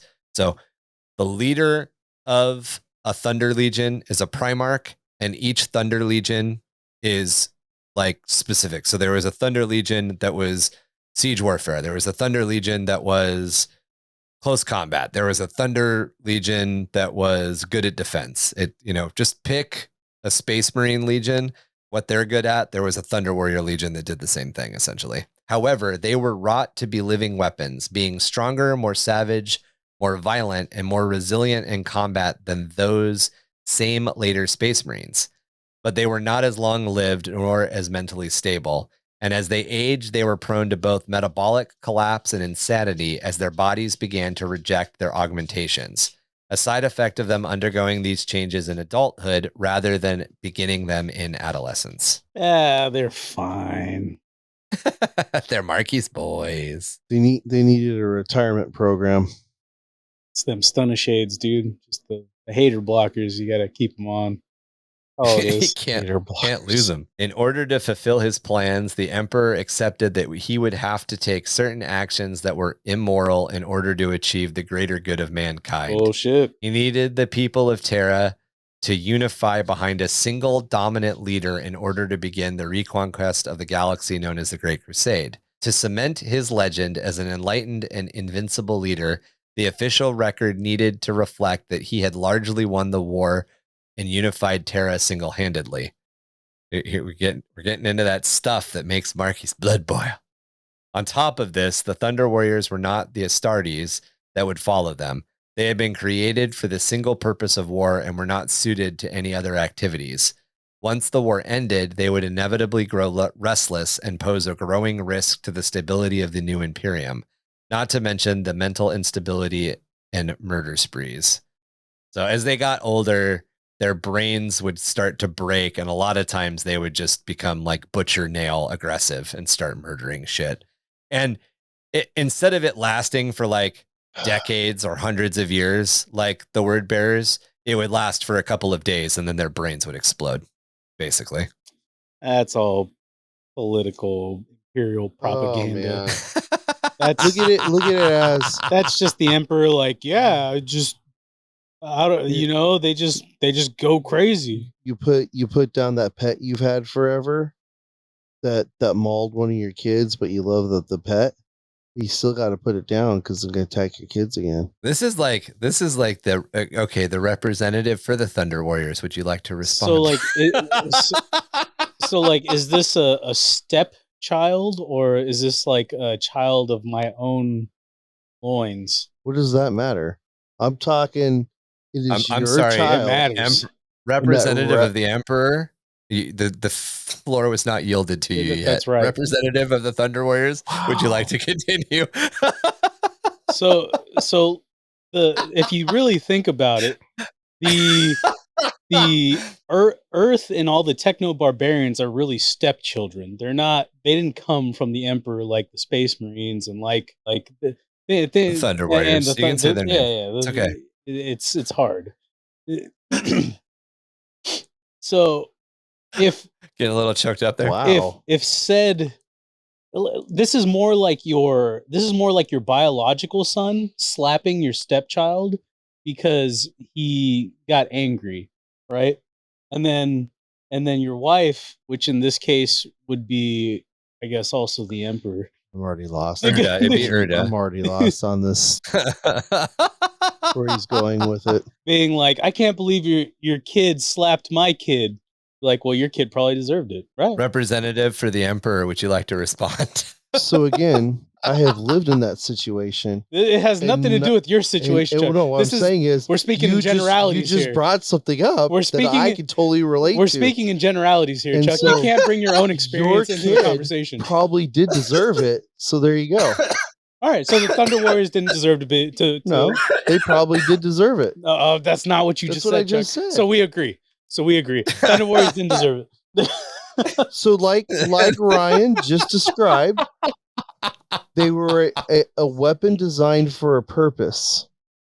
Right. That are mentally unchained, if left unchecked, would cause problems on Terra. Who said that they were mentally unstable, though? The Emperor of Mankind. It is written in the history books that we're not supposed to talk Imperial about. So propaganda. obviously it's true. Imperial propaganda. I mean, wait a minute. What are we talking about? They all died gloriously in a final battle to a man. It was very strange. Yeah. So that's the real. They got to die in glorious battle. Everything they wanted. The real Imperial propaganda is they all died at Mount Ararat. Yeah. But we all know. We remember we talked about that last episode. We all know that's not the case. That is not the case. Betrayal of the highest degree. Being grown adults when they received their augmentations, many also had a shelf life of only a couple of decades. At that point, their mental state would degrade and their bodies would start to reject their implants and organs, expressing an insanity and horrible mutation-like physical effects. This was not a good look in line with the Emperor's imperial truth. At first, the Emperor simply stopped reinforcing the Thunder Warrior legions with new troops, letting the built-in expiration date of bloody conflict take its toll. But eventually the Emperor had to take more active measures, and according to Eric Tarnas, the final calling we talked about in the last episode took place right after the last Battle of Unity, which was the battle on Mount Ararat. So, if he really wanted to, you got like Eversor assassins, right? Why not just, if you really wanted to give him a warrior's death, you lock the crazy ones up, and then you just kind of throw them at the problem. Were there Eversor assassins then? Yeah, the assassin or well, not during the Unification Wars, yeah. but soon, relatively soon So after. for this guy being like the genius that he is, the all-knowing, all-powerful, couldn't be like, instead of killing my creation, why not put them in a box and open said box for specific scenarios that they would be able to help them, instead of wasting. Basically, they were too dangerous. So to give you an idea, so and we'll talk. He chose to give them a warrior's death. And if they didn't take it, well, yeah. They were kind of order. Some of them died in a warrior's death, but they were largely Order 66'd. They were still facing the enemy, and they got shot in the back. Exactly. Because, and here's the reason why: a custode can stand toe to toe with a Thunder Warrior. A Thunder Warrior could take like 10 Space Marines easily. That's right. And we'll talk about an actual case where in lore something close to that happened. All I'm saying is that if the Emperor is as badass as all these Imperial... Well, he's not. We actually just talked about that. One of the reasons that he had to get rid of the Thunder Warriors was he needed the optics of history to show that he had almost single-handedly won the Unification Wars. When the truth is, he had 20 legions of Thunder Warriors at his side. That he betrayed. I mean, or did he get rid of the tool that he didn't need anymore? And that's the other side of the argument. He could have had them all lined up and popped their heads mentally. Essentially what he did. Oh, like himself? Yeah. No, he didn't do the dirty work. He sent his his brand new shiny toy to do it. What's wrong with that? He sent the First Legion and the Custodes to deal with it. The fact that you can't... Don't you want to use your shiny new toy in your box? Yeah, but what about your tried and true toy? That's rusted. So not all is lost, Marky. It doesn't cut very well. It doesn't cut that well anymore. All right, hold on. So you're telling me that this is like rap battles of history. I buy new knives all the time. So you're telling me you're gonna take that new Tesla and you're gonna be like, this is the new hotness over my 1969. First of all, I would never buy a Tesla. That's what a custody is. No, a custode's more like a 72 Chevy pickup truck. Got him. Actually, custode's like a 68 Camaro all beefed out. No, I'd say that's the Thunder Warrior. That's what I think it is. I think it's Thunder Warrior. So I feel like all right. So like, I mean, don't think I'm going to say that a Thunder Warrior is like a Yugo compared to a truck. Like, I'm not going to say that. Maybe like a Roadrunner. See, I need Kevin here because he knows. Maybe like a Roadrunner. It's a good, solid car, but it had its time. Draw parallels. Are we sticking to the car analogy for Custodes versus Thunder Warriors? I was going to go towards aviation. So like the Thunder Warrior is like an A-10, where like the Custode is more like I don't know, what do they call, like a Raptor? What is it, F-22? Maybe an F-16? Probably F-22, and then Space Marines are like F-16s. I would say the Custode is the A-10. You would say the Custode's the A-10? Yeah, Custode's the Custode is the A-10. The Thunder Warrior is the F-16 Super Hornet. I would take an F-4 Phantom over that because it's more durable. So the Thunder Warrior. And the Space Marines are the F-35 because it's a piece of shit. I'm just kidding. The F-35 is a pretty cool piece of tech. I'm just saying. I don't understand the hate on Space Marines all the time. No, it's not hate on Space Marines. Space Marines are first generation, what were Ospreys, where the engines used to fall off in flight. I'm just saying, no, it's not hate towards Space Marines. I like Space Marines, but I don't see the justification of killing off essentially the tool that got you to that location. Do you want to know why? They were too dangerous. He didn't want, were we talking about Techno-Barbarian warlords? Yeah. He didn't want that anymore on Terra. He wanted to leave Terra. Right. He wanted to reunite humanity. And that's what the Thunder Warriors were for, right? So pack them Thunder up. Warriors were fighting Techno-Barbarians. So Yeah, pack them. Thunder. Space Marines are for being on ships, going to other environments. Thunder Warriors aren't for that. Just like Chuck is saying, Thunder Warriors were designed to be techno-barbarians, the pinnacle of techno-barbarian warlords. They were essentially designed to be on par with the heads of the techno-barbarian states. So when the techno-barbarians were dead, you essentially have a bunch of techno-barbarians left over, which means they can rise up and become new techno-barbarians. And that's kind of how they were designed. They were designed for conquest. So in peacetime on Terra, they're going to lose their fucking minds and they're going to want to start war again because that's all they know. Astartes, on the other hand, Space Marines, were designed to be warrior statesmen. So a good analogy, a better analogy of all of this are Thunder Warriors are very heavily specialized units of warfare. For Earth. Like knight. They're knights. Let's take it back to D&D. Let's totally take it back to D&D. Thunder Warriors are barbarians. Space Marines are paladins. That makes sense.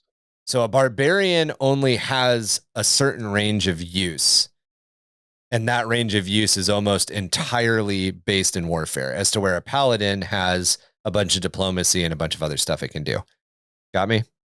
And so why can't you pack said barbarians into a spaceship, take them to a planet that doesn't need sealed suits, or make better suits, for them, put them in stasis, and then unleash them when you need them. It's a tool. And that's the other side of the coin. And the other side of the coin is that the Emperor needed the legend of I did this alone to exist. And if there were people around that could be like, no, Dad, we were next to you. He can know. And we see this in the Horus Heresy because there's cases where the Emperor says, I did this. And the traitor legions go, no, you weren't even fucking there. It was us. And picture that. Picture what? What you're describing. Right. Blood for the blood god running out of a case. Yeah. And what are berserkers? Crazed maniacs have lost it all. Because I don't know if you talked about it last time, but part of the whole thing with Terror is you gotta be careful when you're unifying it because of all the daemons popping up everywhere. There's minor demonic incursions. There's not full on demons manifesting, but there's warp power and incursions. So how hard is it to? I mean, you got commissars. Why not have like a similar unit that's like, hey, this one's stepping out of line, pop them. Yeah. It's still a tool on your tool belt, I guess is what I'm trying to get at. I get what you're getting at. Why throw that tool away if it still could have use? Yeah, I understand what Ryan's saying, though, when you're saying that... Political optics is the real reason. Because that screwdriver that was a flathead is no longer a flathead. That screwhead that is so worn out now. That flathead. And it keeps falling out of that screw. That Phillips that turned into a flathead because you used it too much. Why you got so much of a flathead? Yeah. So not all Thunder Warriors died during the cull, though. Some escaped, like the Diet Tar Thunder Warriors, who were present during the Suberus insurrection of the early period of the Great Crusade. Most, however, lived out miserable and anonymous lives among the population of Terra, all honors for their past forsaken. They were always fearful that they were on the edge of discovery. But the double-edged sword of the Imperium's bureaucracy actually worked in their favor. Whereas the records said that they were all dead and gone, no one ever truly sought them out or tried to hunt them down. Most efforts, by the time that they would have been hunted down, were actually concentrated on stepping up towards the Great Crusade.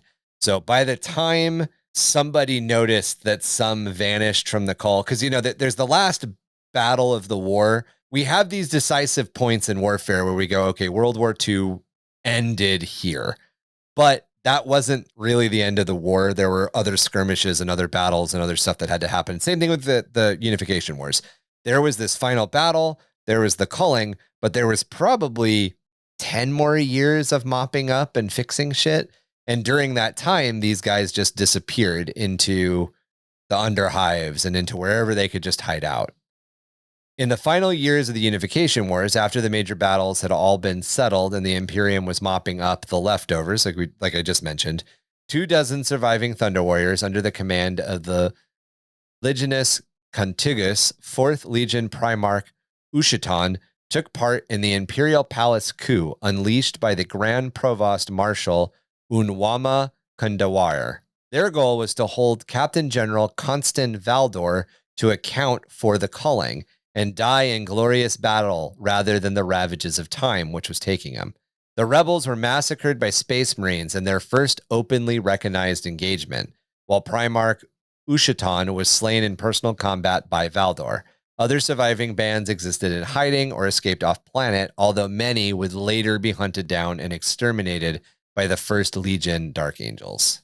Another reason why I hate the Dark Angels, fucking bastards. Dude, the Dark Angels, like, I hear what you're saying, but as I think I mentioned last episode, I have a soft spot for the Dark Angels that I didn't before starting the research for this particular series, because the Dark Angels were literally given the worst, shittiest jobs and basically told, do this and don't talk about it. Yeah, they got a soft spot, all right. Soft spot like the top of a baby's head. I just want to push in. Wow. Kind of like a Thunder Warrior. Hey, at the end of their use. My favorite headcanon is that the Thunder Warriors were all gathered on top of like full parade rest, and the Emperor was just like walking through, giving a speech and backhanding him to death as he walked through. It's not what happened, but it's an image in my head. And I'm allowed to say that about kids. I got kids, so. I don't know if you're allowed to say I want to kill Dark Angels. Cool. Like, I got you. Oh my god. So bash him on the head. I'm allowed to say that. I have Dark Angels. I got a friend that has kids. I can say this. Oh my god, I fucking love it. Decades later, during the early years of the Great Crusade, a small group of surviving Thunder Warriors calling themselves the Daitar were among the renegade forces of the Cerberus insurrection. In response, the Emperor dispatched the 12th Legion Warhounds, later to be known as the World Eaters, to quell the uprising and punish the rebellion. Despite their physical decline, and while being severely outnumbered by the most physically powerful of the Space Marine legions, the Thunder Warriors slaughtered 5 Space Marines for every one they lost in the brutal close combat fighting. Oh, yes. They sent the World Eaters against these guys. For every one Thunder Warrior that the World Eaters killed, that Thunder Warrior had already claimed 5 World Eater lives. That's how nasty these guys are. Oh, yes. Eric Tarnaris survived into the 31st millennium to play a final part during the Horus Heresy. However, as a famed hero of the Battle of Mount Ararat, he had taken on many names to hide himself, including Badu Dakal. He had learned some of the Emperor's genetic techniques and had used them to try and create a Thunder Warrior army for himself. He had suspected that the Emperor may have deliberately engineered the short lifespan into the Thunder Warriors, though he personally hoped that it was just a defect, not a feature. Eventually, another Thunder Warrior, Gota, encountered a group of traitor Marines known as the Outcast Dead and killed one of them. Eric was able to use the Dead Marines' gene seed to stabilize the Thunder Warrior genetics, although at this point, he had already suffered too much and was considerably into the degradation himself. So he wasn't able to save himself.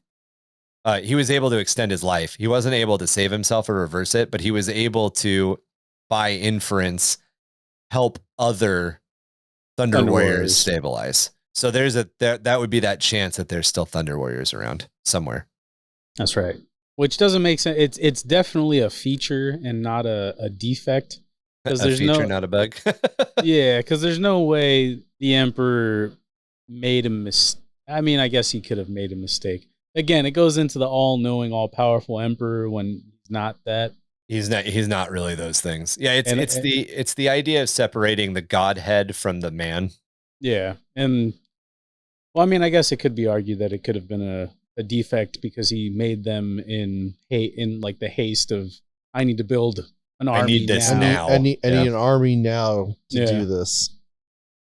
And Auric Tyrannus is going to be added to our Heroes of 40k list for our patrons. If you join our Patreon, you can vote on who we will cover in what order. That's one of the little perks, is to help us kind of decide how we cover those guys. He's definitely being added to that roster as a potential.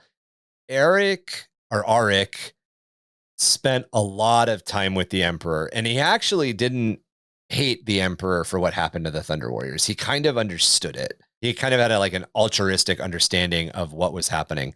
Well, however, Auric learned at the side of the Emperor what the genetics were. So this wasn't like Auric stole stuff and did it on his own. But again, this kind of gets back to the point that Marky was making. If Auric could figure it out, the Emperor could have figured it out. Or if Auric did figure it out, the Emperor could have figured it out. The point is, or maybe the problem is, that the Emperor made the conscious decision not to figure it out. Right, to overlook it. Yeah. Whether that was, in the foresight of, right, like I only need them for so long. Was it planned obsolescence, or was it, Yeah. At least 4 Thunder Warriors who survived the call spent time as gladiators in the depths of the Maw, an arena near the slums of the Outer Palace, in the palace region known as the Swath. Despite their ongoing physical degradation, they were still lightning warriors who were being kept alive by Terragate, a former astropath. He did this by harvesting the organs of other dead Thunder Warriors to replace those of the 4 under his care. So this dude, this Terragate, the astropath, was running this gladiatorial ring with these 4 Thunder Warriors as his big badasses. And the way that he kept his boys alive was when they killed other Thunder Warriors, or when they came across dead Thunder Warriors, he would harvest the good organs and he would do surgeries to replace the organs in his 4 boys, so they stayed at peak fighting condition, which is just fucking horrifying if you think about it. It's absolutely horrifying if you think about it. I was like, oh, that's pretty dope. Frankenstein. Very grimdark. Yeah. Like little Frankensteins. Yep. One of their number, Cabe, was incapacitated in a gladiatorial battle against a chrono gladiator before being ceremoniously executed by a fellow Thunder Warrior. So chrono gladiators, we will probably need to touch in more detail later on. But chrono gladiators basically have their system fed with a cocktail of drugs constantly. That means that they're only not in pain. It's essentially it's a different form of butcher nails. They're only not in pain and not dying if they're killing. So almost like an Eversor. Yeah. And because of that, they constantly enhance their bodies to be better and better and better at fighting. They've got a clock. If they're fighting and killing, their clock stops. If they're not fighting and killing, their clock ticks. When their clock dings, they die. Eversor meets, I don't know if you ever watched that movie Time with Justin Timberlake. And I don't think so. Nope. And basically time is currency. So everybody lives to be the age of 30, but you buy things with time, so you can die earlier because a coffee costs a minute or whatever. But you can also do heists to gain more time. That's Chrono Gladiators. Chrono Gladiator kills somebody and they can have 2 hours added to their clock. Damn. Okay. Yeah. But then they can spend their time to have their bodies massively augmented. So it becomes this trade-off of how much do you spend to make you a better killer versus how much do you have to keep. And they never know what their clock is. Yeah. Dying on the table. Right. So Gyrok, another of these 4, became mentally unstable and was killed when he attacked another Thunder Warrior. Vezula Volt III died fighting a demonically possessed Alphan Legion heretic Astrades. He was blinded by the Legionnaire's acidic spit, and then the Legionnaire eviscerated him. Karin Huruk, the last of their number, was given an honorable death after he defeated that same possessed Legionary, in effect saving a custodian's life. So this Legionary got loose, this possessed Alpha Legion guy gets loose, murders one of these Thunder Warriors, then his buddy fucking defeats it, kills it, and in the process saves one of the Custode's lives. And then the Custode is like, well, now I know you exist, I have to kill you. Just really fucked up. Thanks for saving me, bro. Now you get to die. So, in a sense, he was being a Grey Knight. Yes. Yeah, 100%. It is possible that the World Eater's Space Marine and later Black Shield and Dried Har was a Thunder Warrior, or another one of the Proto-Astartes who was successfully uplifted into a Space Marine. He was far larger, stronger, and quicker than other Space Marines. He was also extremely brutal and mentally unstable. And all of this despite his lack of the cranial implants known as the Butcher Nails. Malgador the Sigillite signaled him out as a special case, and Har himself confirmed he fought alongside the Emperor during part of the Unification Wars. He also referred to the Diet Tar as brothers during that conflict. Yeah. So he's like, it's not Erebus. Is it Erebus? Is Erebus the half Marine? One of the half Marine. He was too old to be a Marine. It's not Erebus. It's that Primarch's adopted father. Him and it's one of the word bearers. It is Erebus. Yeah. It's one of the word. I don't know. He was in Terminator armor, the guy you're talking about. Call Roth or something. Yeah. It's like that dude. And I don't know what the new lore is with the lion that's out, but his the guy that almost killed him when he was a child and became his mentor. He is also one of those one like that too. Like proto Marines or half Marines. Yeah, he was like too old, and so they gave him other stuff to make him big, but he wasn't as big as a Marine. Yeah, he was definitely small. Lucius? And then armor helps. Wait, was that Luke? No, not Lucius was a Emperor's Children. That's Emperor's Children, but no, there's a couple of them. We'll talk about half Marines when we get into the Great Crusade. So it's almost like Primaris treatment. What is it called? Yes, the Rubicon. Crossing the Rubicon. So Har, this Thunder Warrior, it is another one of those. So some Thunder Warriors, so just based on actual organ transplants and the way that we know that organ transplants and skin grafts work, some bodies accept the organ and you're fine. Other bodies reject the organ and you have medical problems. So this is essentially that same case taken to the umpteenth degree. So, if 75% of Thunder Warriors are going to die from organ rejection and mental instability, you're going to have 25% that are going to survive. Of that 25 surviving percentage, say that, 90% of that surviving 25% probably died in battle or in the culling. So now you've got that 10% left, which is a very small number out of whatever your original 20 legions was. So out of that number, say 5% of those guys are able to be uplifted from Thunder Warrior into Astartes. This dude is one of those guys. So this also kind of points to the fact that there could be other Thunder Warriors who are in fact in Space Marine or were in fact in Space Marine legions at one point or another. They were able to take, they had survived it, but despite all of the odds, they had survived all the way through, and the Emperor's genetic program was able to uplift them even further into. And it kind of makes sense in the Horus Heresy books. There are Space Marines in almost every fucking legion that are bigger and meaner than everybody else, and it would make sense that they're probably Thunder Warriors. Yeah, like what's that one guy, the Red Tide or something like that from the Carcharodons? Yep. I don't think that guy's a Thunder Warrior, but no, he could be. I don't know. You never know, and that's the thing. There, tinfoil hat.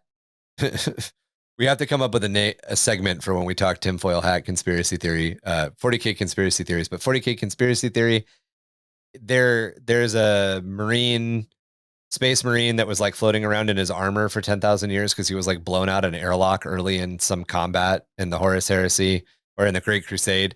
And, they thawed him out in the 41st millennium because Space Marines have that thing where their body shuts down until they're saved.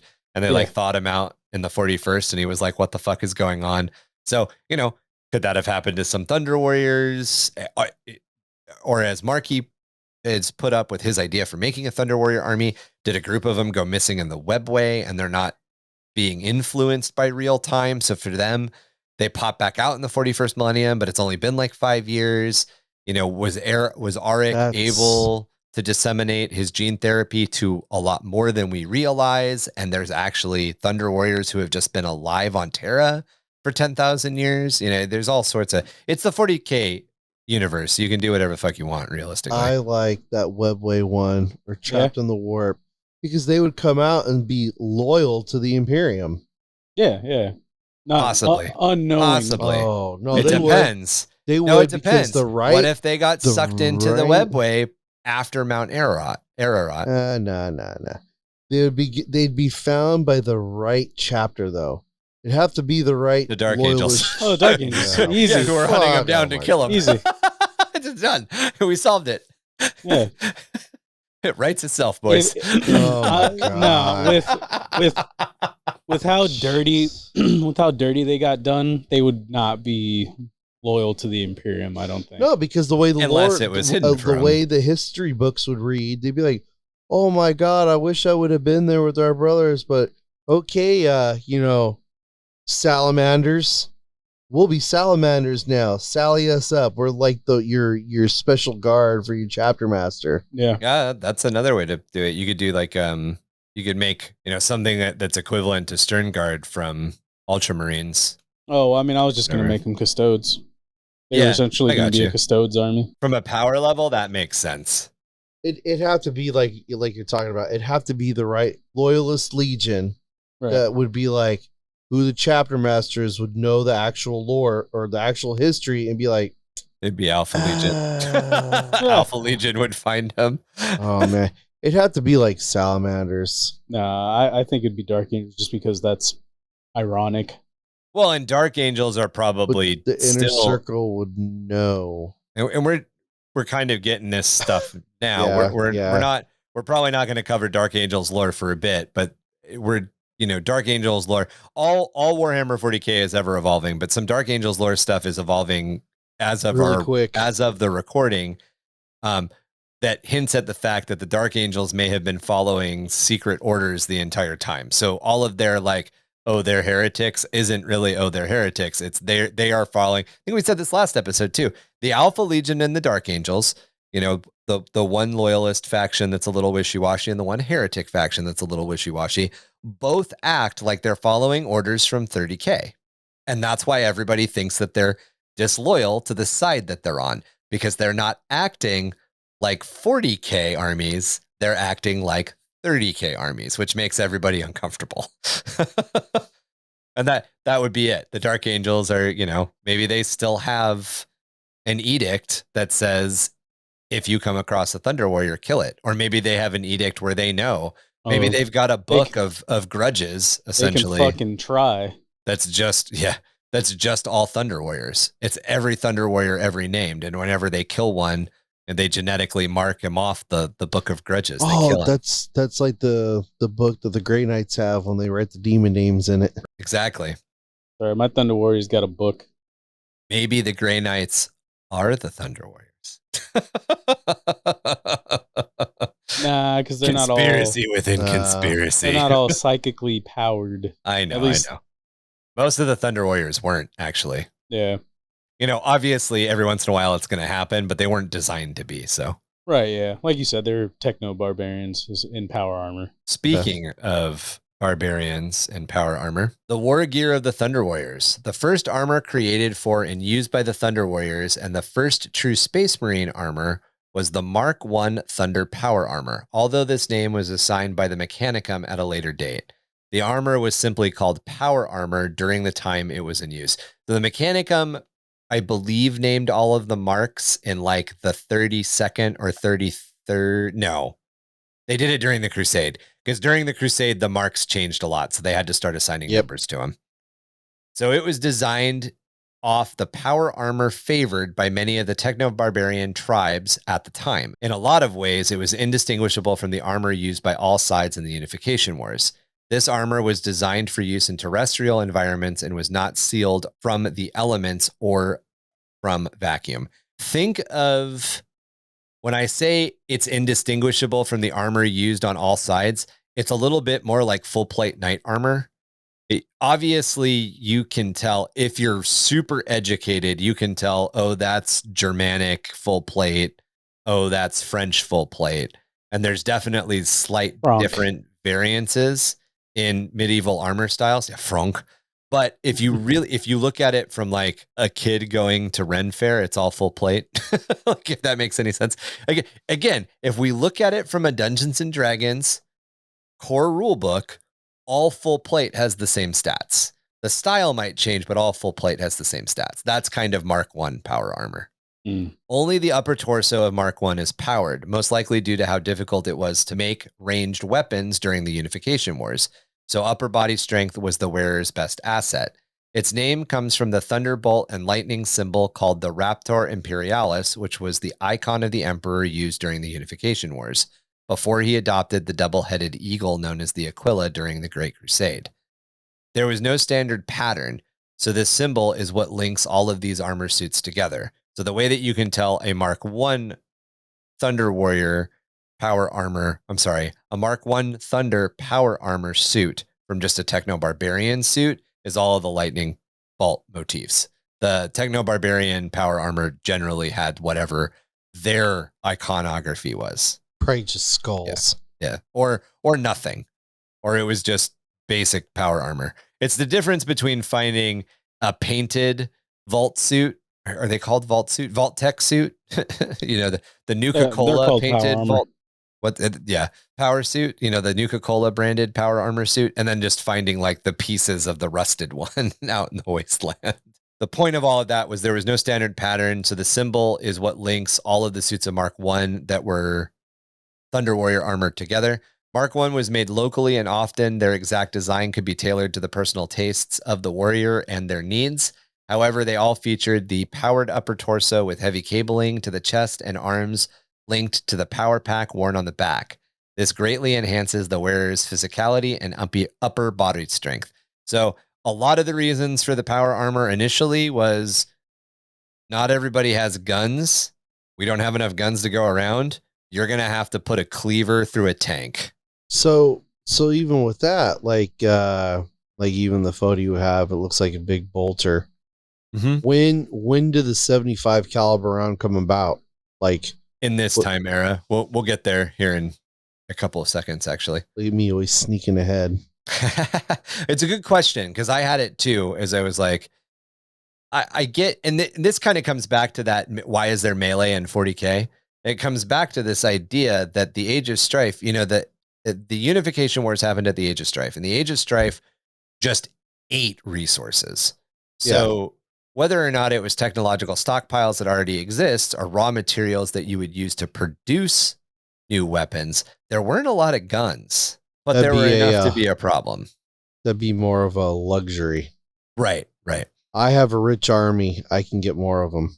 Yeah. Or I have a couple of tanks, or I have a couple of dreadnoughts, and then your army needs to be able to go toe-to-toe with the dreadnought with an axe, and probably an unpowered axe. We're probably not even talking about a chain axe. We're probably talking about just an axe. And that's why the power armor, Mark 1 power armor, was so focused on upper body enhancement. Because now you got to punch a dude who's in a suit like yours, or you've got to throw a guy or whatever. There was no power to the legs of this armor, and they were often enclosed in toughened, padded breeches or armored steel plates. The best equipped of warriors had armored greaves and armored boots as well, but this was far from common. Mark 1 Thunder Power armor was also noticeably noisier than any of the later models, making stealth operations nearly impossible. This is actually where that, like, you can't sneak in power armor kind of meme knowledge comes from, meme lore comes from. Yeah. Mark 1 power armor, because the legs weren't powered, every time you move, it's just clash, clash, clash, clash, clash, clash, like full plate armor. There's nothing dampening that noise. In the earliest days before the Imperium had developed their ceramite power armor, this is another advantage that the Mark 1 power armor had over normal power armor. Thunder Warriors had worn basically full plate medieval style armor. This was just gauged steel plate over padding, all held together with leather straps. During this time, they had wielded an early version of the las rifle carried by the Astra Militarum in the 41st millennium. This las rifle was so close to the current las rifle that a guardsman wouldn't even necessarily think it was old or ancient. They would just think it was a different pattern. But it's just a super ancient design.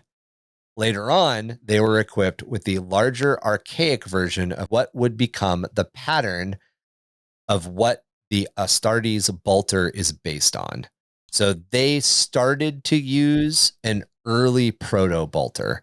This is when the entire bolter comes from this time period. The bolter's general function hasn't really changed. It's just become more efficient, shoots larger rounds, stuff like that. So that's all I'm wondering. Like, did they have a 50 caliber? Was it 75? It doesn't state. It was probably close to what it, from what it sounds like, it was probably larger than current, because the other reason for the uppered armor torso was to compensate for the recoil for the bolter. So it probably was firing a solid slug, not a mini rocket, and it was probably a pretty big round, because Thunder Warriors were pretty big guys. Enough to go through somebody else's plate armor. Yeah. So probably like a 9.8 caliber solid round, because you got to remember, bolters are actually rocket propelled grenades. Essentially, that's what they fire. There could be comparatively little recoil in a weapon like that, because the majority of the projectile is coming from the secondary ignition. The rocket. Yeah. But Thunder Warriors didn't get that. They got to fire that big old solid slug. Gotta love it. Makes me want to print up a Thunder Warrior army already. You got those prints I found. You got those prints I found. I do. Just might do it, man. Just might do it. Hells yeah, man. At least a kill team, dude. That'd be dope. Yeah, I gotta get Matt's Custodes army to do the scale properly. I'm assuming they're scaled. I think they're scaled. Yeah, I think they're scaled. Maybe I want to make them a little bigger. I don't know. Yeah. The weirdest thing that I've been encountering is bigger, a lot. They're bigger than a Marine. They're shorter than a Custode. Yeah, well, mine are going to be bigger. They're about the same size. They've been in the warp too long. As a Custode, I think. I mean, I think you're right. I think they are a little shorter than a Custode, but I think it's kind of like, aren't you a little short to be a Stormtrooper? Short. I don't think it's like a foot shorter, if that makes any sense. I don't know. There's a scale I've seen before, like comparing everybody's heights, and I'm like, all of the pictorial scale pictures comparing heights are based on people guessing on what's written in the novels. I don't think any of that. I don't think Games Workshop has ever clarified the difference. And even, you know, depending on the Black Library book, they'll describe Space Marines as 8 feet tall to 10 feet tall. And then they describe Primaris as being much larger, much taller, or at least a foot taller or whatever. But then they'll say that Primaris Marines are between 9 foot tall and 10 foot tall. And I'm like, but you have normal Space Marines that are supposed to be 10 foot tall. So where is your scale? I don't think there's a scale. I think they're just bigger than humans. They want you to be, they want you to just picture them being big. Yeah. So just for my knowledge, Ryan, and maybe you didn't do any research on this particular thing, but the Thunder Warriors, the colors that they used, was it specific to like the legions of Space Marines? Like, yep. I saw that you had one that had like ultramarine colors and iconography. So that's an early. So one of the pictures that I have brought up, listeners, is an early picture of a Warhound. Mm-hmm. But yeah, the Thunder Warriors had different Legion colors.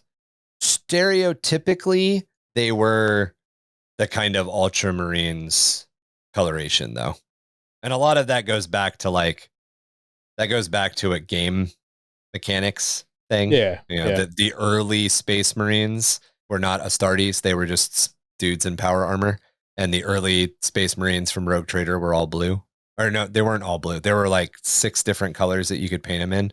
So if you were looking for like, what were the Thunder Warriors originally? If you go back to that old Rogue Trader page and you look up those original colors, that would like be, in my mind, the original colors. Primary but I would colors. Also guess, sorry, Chuck, what did you say? I said primary colors. Yeah, point. I think this is the image you're talking about, Chuck. Yeah, it's a little weird. That can't be right, because if you look at it, the humans are the same size as the Astartes. Yeah, that's not right. The way like I interpret it when I read the books is you have a human and they're always looking up to a Marine. Right. And it's about a head taller. So if you're talking somebody that's 6 foot tall, you're talking about somebody that's, you know, 7 or 8 feet tall. Primaris are not the same size as Custodes. No, they're not supposed to be. Like I all that. I love the shoulders. Yeah. See, the Emperor in the novels and stuff I've read, he's not that huge. Yeah, he's like not. He's bigger. He's supposed to be bigger. The famous painting of the Emperor facing down Horus, he's really not that big. Almost the same size as Horus. Yeah. Marky, based on the inferences of how the 20 Thunder legions were essentially assigned, the fact that their leaders were called Primarchs, the fact that they had specialized tactics and all that, I would say pretty safe to assume that they were Space Marine Legion colors. Original Space Marine Legion colors. They obviously wouldn't be modern coloration. Yeah. I've always seen Thunder Warriors in my head, and this is because at one point, believe it or not, listeners, Custodes didn't exist other than words in book. There were a couple of John Blanche art pieces, and all of John Blanche's art pieces kind of have that same yellow-red tone. But in my mind, Thunder Warriors always kind of had like gold armor. Yeah, like gladiators, like essentially. Gold red armor. Yeah, there's a relatively famous John Blanche painting of a Thunder Warrior. I actually think it's a Techno-Barbarian, but they're wearing Mark I armor, and it's very gladiatorial. Everything's gold. There's lots of red highlights. There's like a lion face on the chest plate. There's a big red hair crest. That's kind of how I've always seen Thunder Warriors in my head. I don't know what color I would do. I would assume I'd do like a ragtag, almost like my Death Watch, where there's different different chapters of Space Marines in there. So there'd be mine would be like a ragtag group of essentially leftover Thunder Warriors. But I don't know if I'd want to make them all different colors. I don't know if I'd want to make it like they renounce their loyalty from the Emperor, and now they painted their armor black. But I don't want to do another black army. Right. So.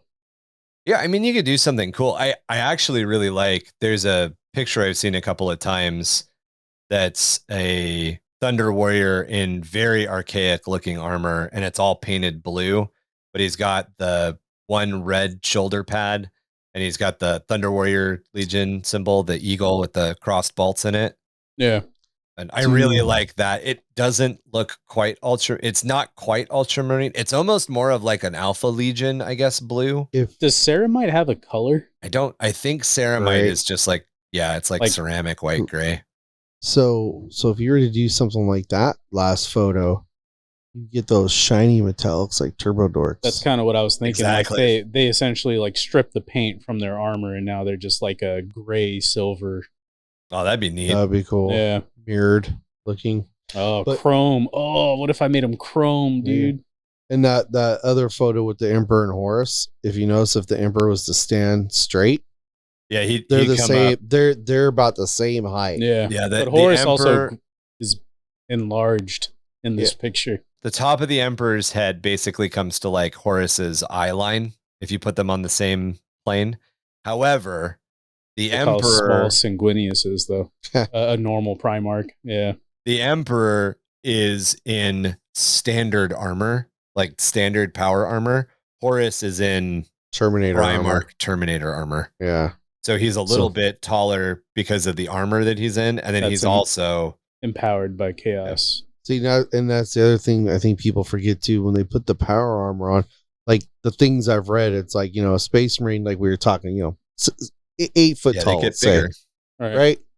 You put power armor on. Well, now all of a sudden with your helmet and your boots, you're 9 feet tall. Yeah. Power and Terminator armor, you're 10 feet tall. Right. But it's like everything, like we were talking about earlier about the Thunder Warriors and how your body takes it. Some Marines maybe get bigger. Yeah. It's in the one Death Watch, which I need to find it so you can read it. They talk about Imperial Fist, that he's told by the Tech Marines of the Fist, you have to stop working out. Like he's short for a Marine, but he's broad. Yeah. Like he's pushed the limits of his armor for how as big as they can get it to expand. That's hilarious, dude. Yeah. Stop working out. Stop working out. You're too big. What's the fucking thing in Game of Thrones when the Robert Baratheon can't put on his breastplate? They yell at the kid to go get the breastplate stretcher, and the kid leaves, and they start laughing because that's not a thing that exists. I realize that's not that, but I mean it is this. This dude, you're too fat for your armor. Stop eating. The other thing to keep in mind with the Emperor, and we'll get into this in our next little series here, which we'll tease in a second, which is all going to be about the Emperor and the Primarchs, is the Emperor existed in old Earth history as a normal human for thousands of years. So the Emperor had to pass for possibly a really tall person, but not, I mean, like, think about how we track people who are really tall.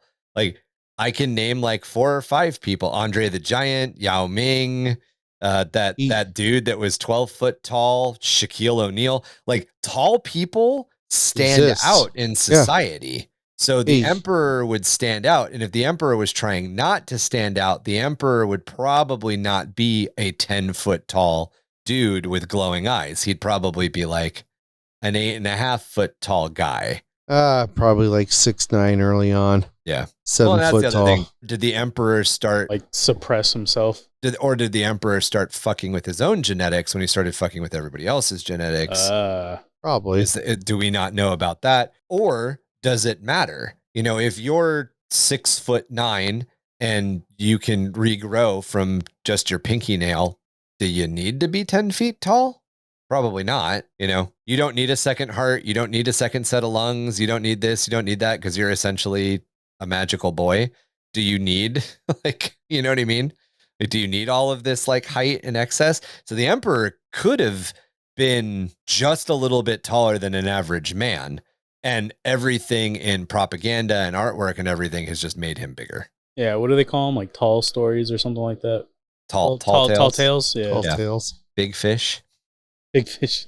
All right, guys. Well, that wraps it up for our coverage on the Unification Wars and sets up a lot of the foundation for what's to come next. As I just teased a couple of seconds ago, we will be taking a deeper look at the Emperor himself and his genetic science, and then the creation of the Primarchs over our next few official episodes, before we jump into an overview of the Great Crusade. However, for those of you into the spooky dookies, we will be back next week with an episode all about the Isle of Dolls and creepy doll stories from the real world. And then, of course, how you can work that real world folklore into your creative writing for science fiction and fantasy. Want to get into contact with us about the show or ask us about a bit of lore that you feel we missed out? Or maybe you want to share your own short stories, homebrew lore, and spooky dookies. You can reach out to us by email at underthehiveofmadness@gmail.com or jimdarkgaming@gmail.com. As well as you can reach out to us on our community Discord. There we chat about 40k lore, the hobby, tactics, plus Age of Sigmar, Warhammer fantasy battles. Fanny battles? You can talk about Warhammer fanny battles. That's the extra channel. That's my new favorite type. Oh, those fanny battles. Good old fanny battles. Plus Age of Sigmar, Warhammer fantasy battles, creative writing, video games, role-playing, and so much more. Check us out on Facebook, Instagram, TikTok, and or at underthehiveofmadness.com. Give us a like, review us wherever you get your podcast fix. Our home is on Spotify, but you can find us on Apple, Google, Audible, Stitcher, and many more. You can also support us through Patreon at www.patreon.com/underthehiveofmadness. Patreon members get access to a video podcast with minimal editing, so you can see our faces, follow along with what we're looking at on screen, and hear our bloopers in real time. Plus, every once in a while, I have to look up a pronunciation guide for these old fucking Latin words, and then you get to watch me struggle. All Patreon levels also get access to our quarterly painting contest, plus we have perks at higher levels, so go on over and check it out. Bob's Barbecue Basement Basket, home of the Nuclear Dimachron 12-Wing Challenge. Think you can best it? That's what the last guy said, and he drank up half the sump. Want to take on all that heat? A basket only sets you back 4 creds. consistently bringing the thundering sound of truth to the hive, whether the administratum's propagandists like it or not. We are 665.66 UHMR Chemrat Radio, reminding all of you Chemrats, hive mice, and Sump ghoulies to keep those dials fixed right here. Same ratty frequency for a dose of the same ratty ass attitude. We'd also like to give a shout out to our patrons. I'm going to start us off with our newest patron, the good old Andrew Q. Thank you very much. We'll follow it up with Halfirm E, one of our overseas patrons. We appreciate you. Nathan P. Thank you. Good old Barcode. Thank you. Yeah, coming in hot. Good old Barcode. Tom B. Thank you for being here. Jack A. Wilsonos. Wilsonius. Wilsonius. And you gotta love him, Thorfinn. Bringing in those punk rock roots, it's Robert S. And of course, semi-serious, pushing my glasses up, nerd. And our good old Red Squig champ himself, Big Mullins. My Tyrannid brother, who I haven't met from another mother, Patrick P. My favorite explorer digging stuff all the time, Chuck. And my boy, Minion Coffin. One of our moderators, and we're super happy to have him, the Bear Mex. And the one and the only, Ickbar. That icky bard. Sticky, icky. Thank you all. We appreciate your support. Very much do. Thank you, guys. Thank you, everyone. Its 6 eyes have been watching me for hours now. Sometimes I catch a glimpse of its four-armed reflection on my picked screen, but I dare not turn around.